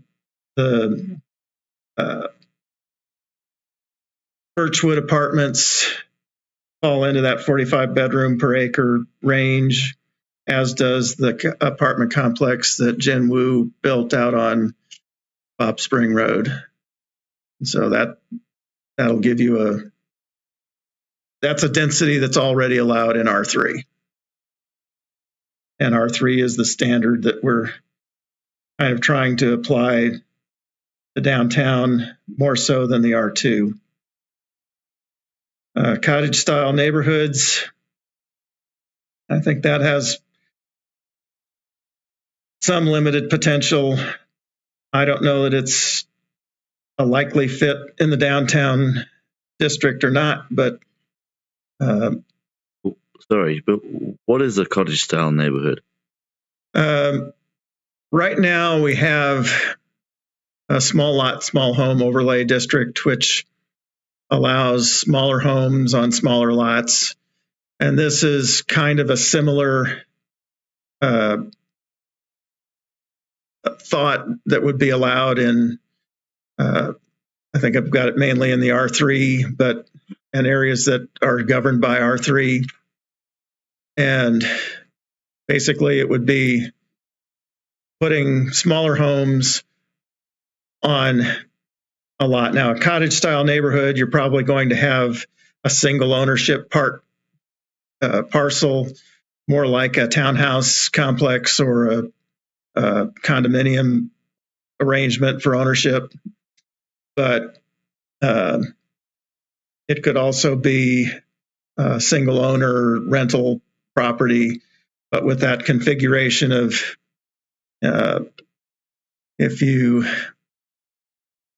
they were very popular up until probably the 50s of last century and haven't been seen a lot lately, but they're a good way to get a house that might be in the 400 to 1,200 square foot range in a tight configuration. I could send you some links of one of the architects out in the Pacific Northwest that designs these neighborhoods. And Ross Chapin Architects is the name of the firm. Would this be considered tiny homes? They are not tiny homes. They're above the threshold of, there might be an occasional one. Tiny home is usually considered 400 square feet or less. Most of these are in the 6 to 1,200 square foot range, but they'll range as high as 1,900 square feet.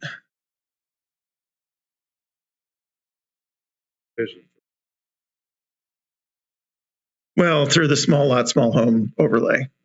But right now it's limited to a very small geographic area, and it's in an area that's kind of industrial and mixed use, and there just hasn't been any interest in doing it because of the higher end finishes that are required.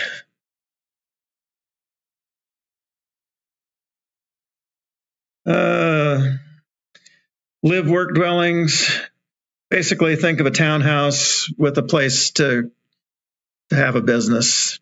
It might be an architect who lives upstairs and has his office on the main floor. It might be an accountant. It might be, lots of types of businesses that, are sort of compatible. But it's more than a home occupation because you can have an employee there and customers can come, and it's going to be located close to our business districts. This is not something that's proposed in our existing single family neighborhoods at all. And then the artisan residence, that's there's an artist who had bought a house up here on, she bought it or rented it. I think her name's Kay Sutherland. She had an art studio where she painted upstairs and sold her works out the storefront. And she did some nice work. And it's unfortunate that it didn't work out for her, but things like that could be a real benefit to our downtown, making it a lively place and a place that people would like to spend a day and explore downtown. But right now we're somewhat limited on, you could probably do it, but because they'd have a business and they're in a business district. But I think by identifying the use, it might increase the chances. Medical office, unchanged. Assisted living and physical rehab, currently not permitted. I thought we might want to have a special exception option for that downtown. Retail uses, unchanged. Professional offices, unchanged. On-site property management, the existing ordinance would allow it as a business, but that's if there's if the Roops own a number of buildings, if they wanted to have an office to manage that property, that just makes that clear that it can be done. Utilities, that's pretty much the same. We'd allow property owner scale solar in both, as well as the general, we've got to have power poles and transformers and whatnot. The current ordinance allows wind turbines downtown, or it allows the power grid solar, but not wind turbines. And that's basically the same as the proposed. And cell phone towers.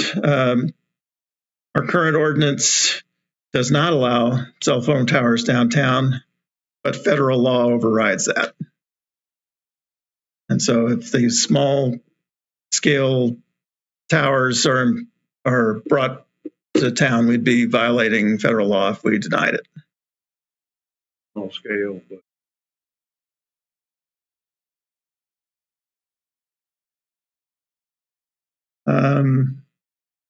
You've given a little more power to regulate how they're done, but I'm pretty sure you have to do it in all neighborhoods. Now, the small scale cell phone towers, they're about the size of a telephone pole. They're generally under 30 feet tall, and so that's what this addresses. That 5G. Yeah, they're critical to the new 5G systems. And one of the main reasons why 5G is a little sketchy here in town, because our current ordinance, the way it's written, would appear to outlaw them. And so we have one application that hasn't been formally submitted, but U.S. Cellular is proposing 3 of these for the area around, one by the hospital, one by the Goodwill store, and then another over by Carrington Place. And that will sort of cover that busier side of town with pretty reliable 5G service.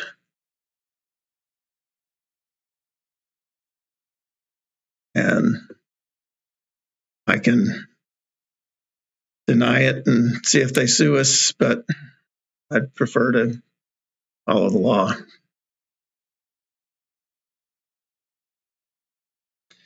All right, so those are a clear comparison of how the use has changed. And so if you look at that left-hand column, the B2DT, and you look at the right column, the existing, you'll see that they are very similar. And that where there are differences, it's because of usually there's either a law that's changed that we have to allow it, or it's a use that maybe we don't want to allow at all, such as the using a old semi-trailer for storage.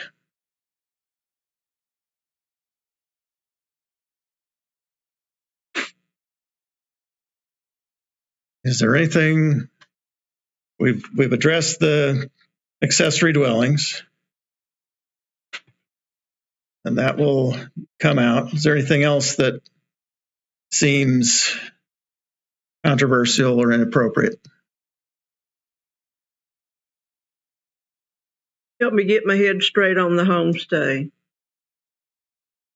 Okay, 'cause All right. that's been another Well, question.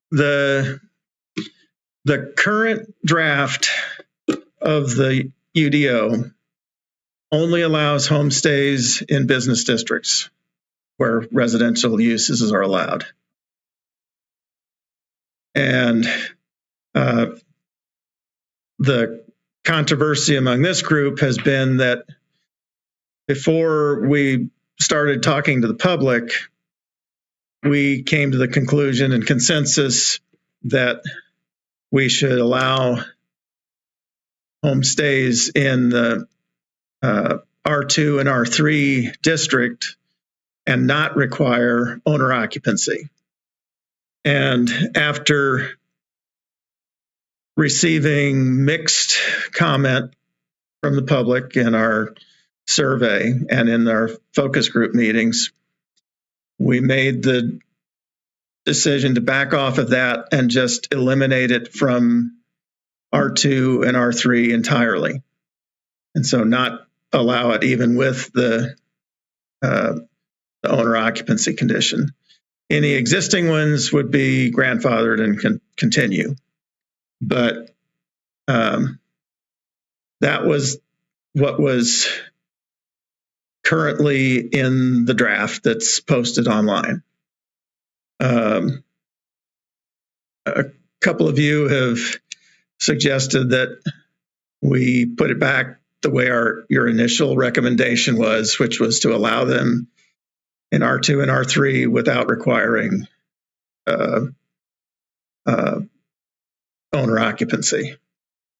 Now, those are currently allowed. Tourist homes, which when you look at the definition in the current ordinance and the definition of homestay, the definition of a tourist home is the same as a homestay, except it doesn't have any of the standards. And I'm not sure that if somebody came in and said, I want to open a tourist home, that I would have a choice other than to approve it because it's in our ordinance. And it should be treated the same as a homestay, but I got two definitions that are mirrored. One's by right use and the other one has conditions. I could be in a hard spot.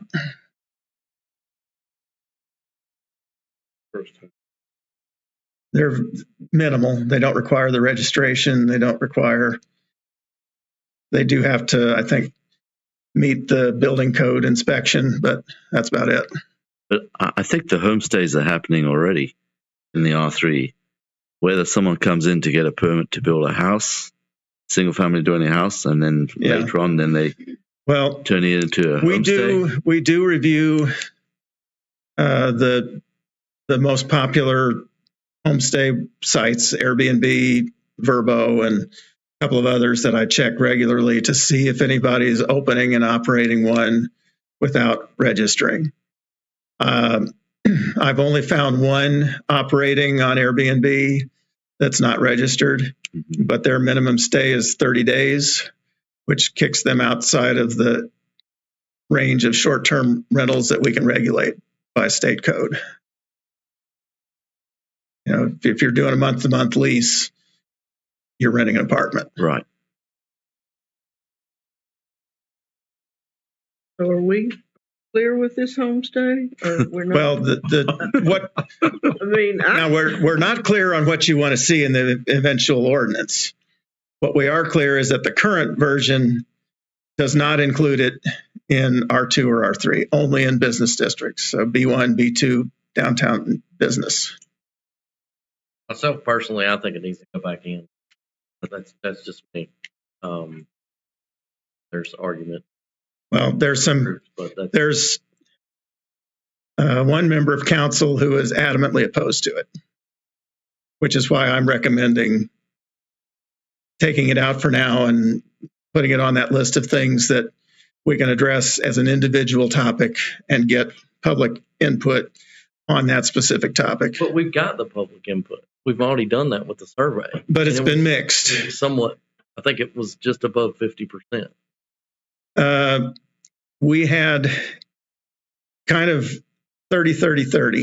You know, so there were a third that were strongly in support of it, a third that were opposed to it because it takes away from available housing. You know, that every Airbnb is not available for a family to rent. And there were about a third who were opposed to it because they might be noisy and they might be obnoxious.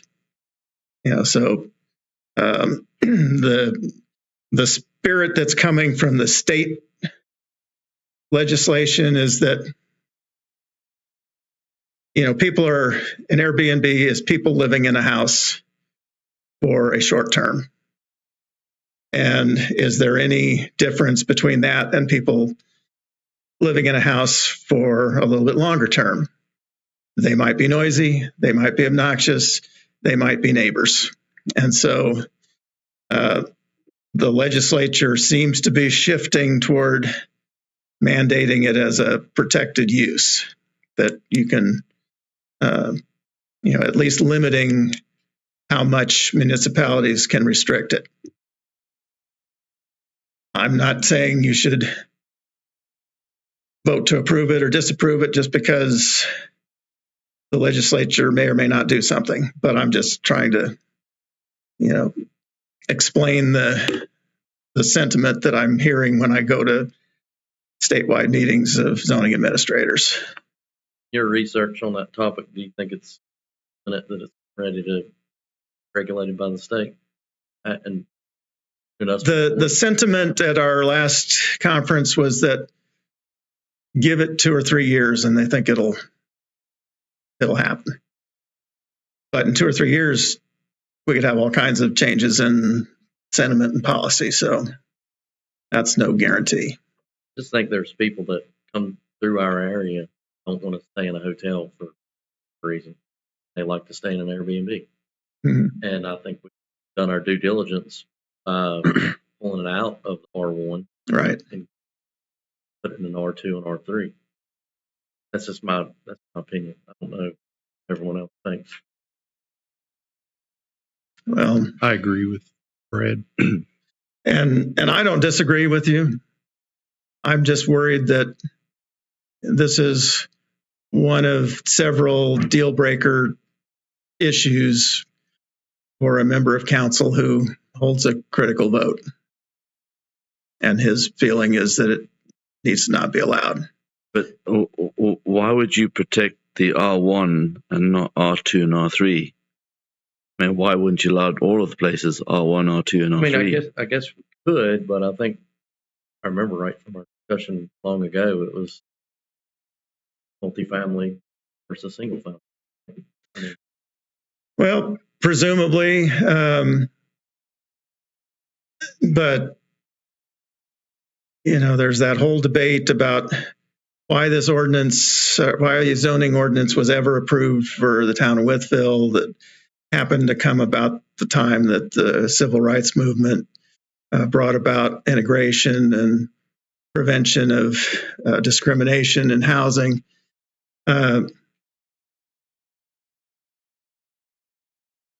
Zoning was used as a tool to redline and force people out of the community.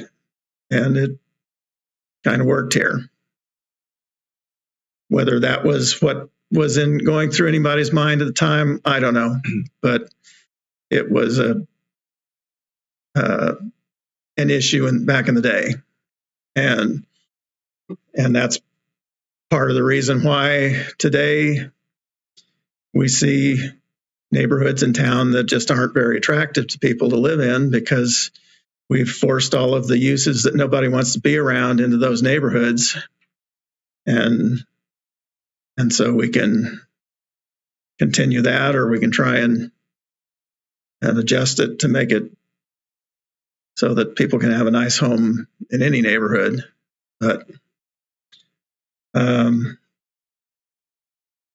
tough issues. And unfortunately for all of you, you're the ones who get to decide. I mean, is there comparable communities to Wytheville that what are we looking like in Southwest Virginia? We're one of the few that doesn't just allow them, that I know of. They're much more controversial when you get out toward Virginia Beach and resort communities where Airbnbs have driven out local residents and made it impossible for people to live in the community anymore. They've got to commute in because workforce doesn't have a place to stay anymore. We're a ways away from that. Under the current ordinance, Airbnbs have been short-lived. We've only had a couple that have renewed their registration because they find that owner occupancy requirement just drives people away. And we've got one that's a questionable situation where it is his primary residence when he's in town, but when he's not in town, he rents it out as an Airbnb. And so he's filled out the form and checked the box that it's his primary residence, but that doesn't mean that he's actually there when people are in in the unit. But it's very difficult for me to, do I have to go and knock on the door and do a bed check when it's it's one complaint. And that's from a member of town council who is very opposed to Airbnbs. I mean, I think they're happening all around the country. Well, they definitely are. And I mean, we got to where we They're- preferred Airbnbs when we traveled. Right. Yeah, and we do as well. Airbnbs between Abingdon and Blacksburg are not that, they're not that many. Our Abington towns- has, Abingdon has more. Yeah. And Blacksburg, Christiansburg has a lot, because when you've got my daughter and son-in-law live in South Bend, Indiana, and have an Airbnb in their backyard, and they can rent it out on a big game weekend for somewhere in the neighborhood of $2,000 a night. And, they're loving it. yeah, they aren't loving anything else about South Bend, but and are preparing to move to Austin, Texas. But it does help. Are we prepared to leave it in and not be labeled a town with no homestays? I've got no problem with it myself. In favor of it, or are you just asking No, I'm in favor of leaving it in. in the R2 and 3? Yeah. That's my personal opinion. I mean, it's like we've said 100 times. It becomes a problem. We can change it. Yeah. But restrict it. Well, And sorry, all the homestays, are they owner occupied, or they not have to be owner? we have 2 active homestays in town that are, and one is out on West Ridge Road, just north of the interstate.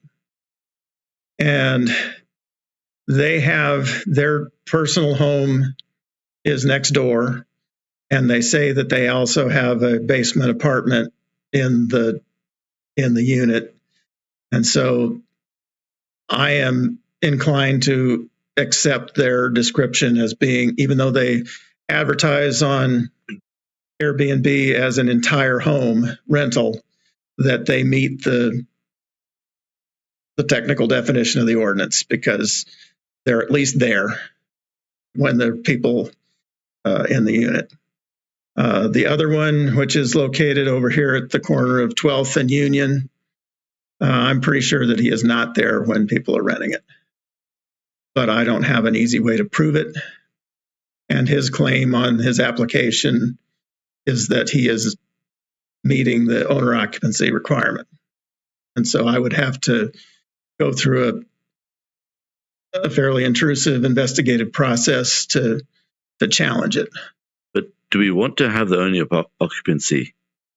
Because I think if you are renting Airbnb, you really don't want to have that.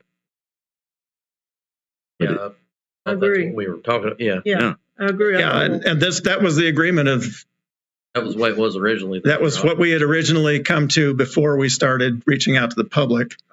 And then when we found the mixed response, the decision was to back off of it and make it a separate decision from enactment of the UDO. And I'll be happy to put it back in, but I'm going to have to count on you all to convince members of council that that's the best thing to do, because I will not be able to convince them.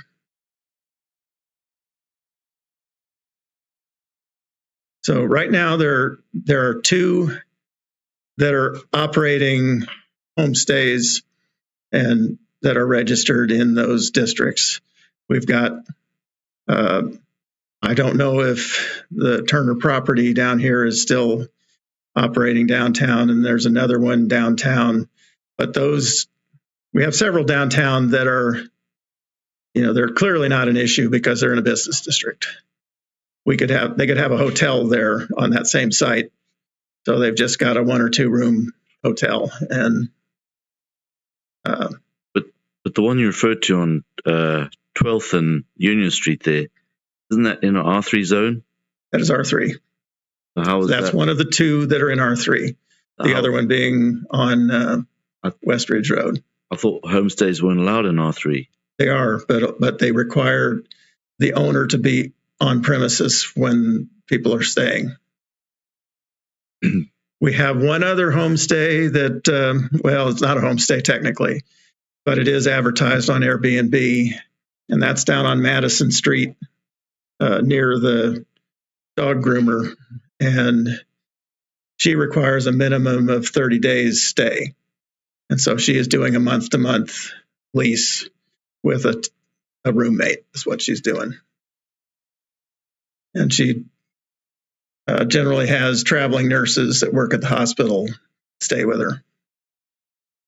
So that falls outside of the definition that the state allows us to tax and regulate.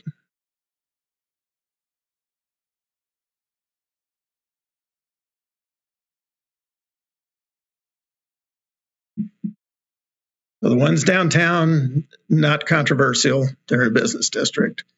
We only have 2. We've probably had another 6 or 8 that have registered and then pulled their registration after a year or less because they couldn't make it work with the owner occupancy requirement.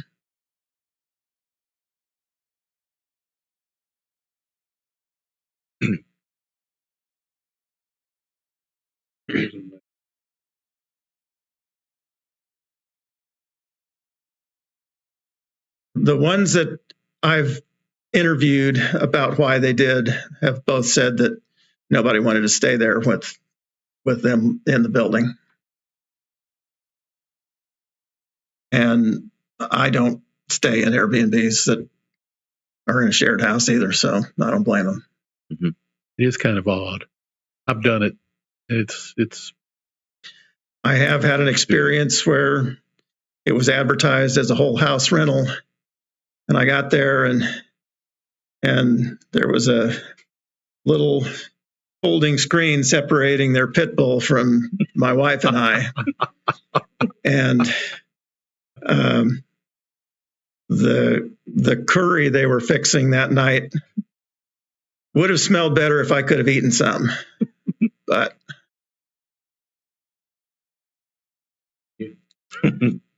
I did them the best favor I could, and I refrained from leaving any review.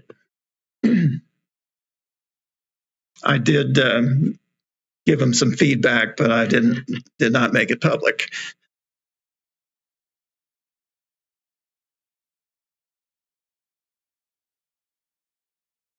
Well,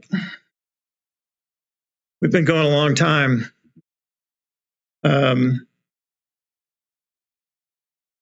Am I hearing that we want to put the Airbnbs back or the homestays back with no owner occupancy? Yes. Okay. I don't know what everyone else thinks, but just my opinion. It's up to you. I agree. It's up to you to convince council. What do you think, Steve? I think that's fine if that's what you. I think if that's the recommendation. Yeah, you're the ones you're the planning commission. You get to make the recommendation. Now I just have a question on process here. When we recommend whatever the final UDO is to the council, when they vote on it, do they have to accept the package as a whole, or can they pluck out things? They can pluck out things. Okay. Or they can vote the whole thing down. Okay. And So they're in no way, shape, or form bound to the UDO that's recommended from us. that's right. Okay. You make your recommendation, but they have the final say in whatever happens.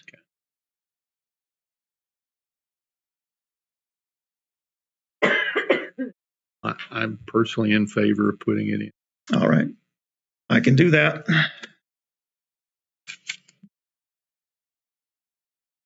So we've taken one controversy out and put another one back. So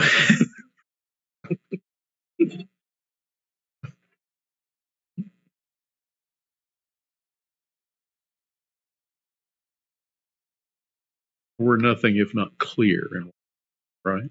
well, that's that. I just can report to council that this was your recommendation, and that's what I'll be happy to do.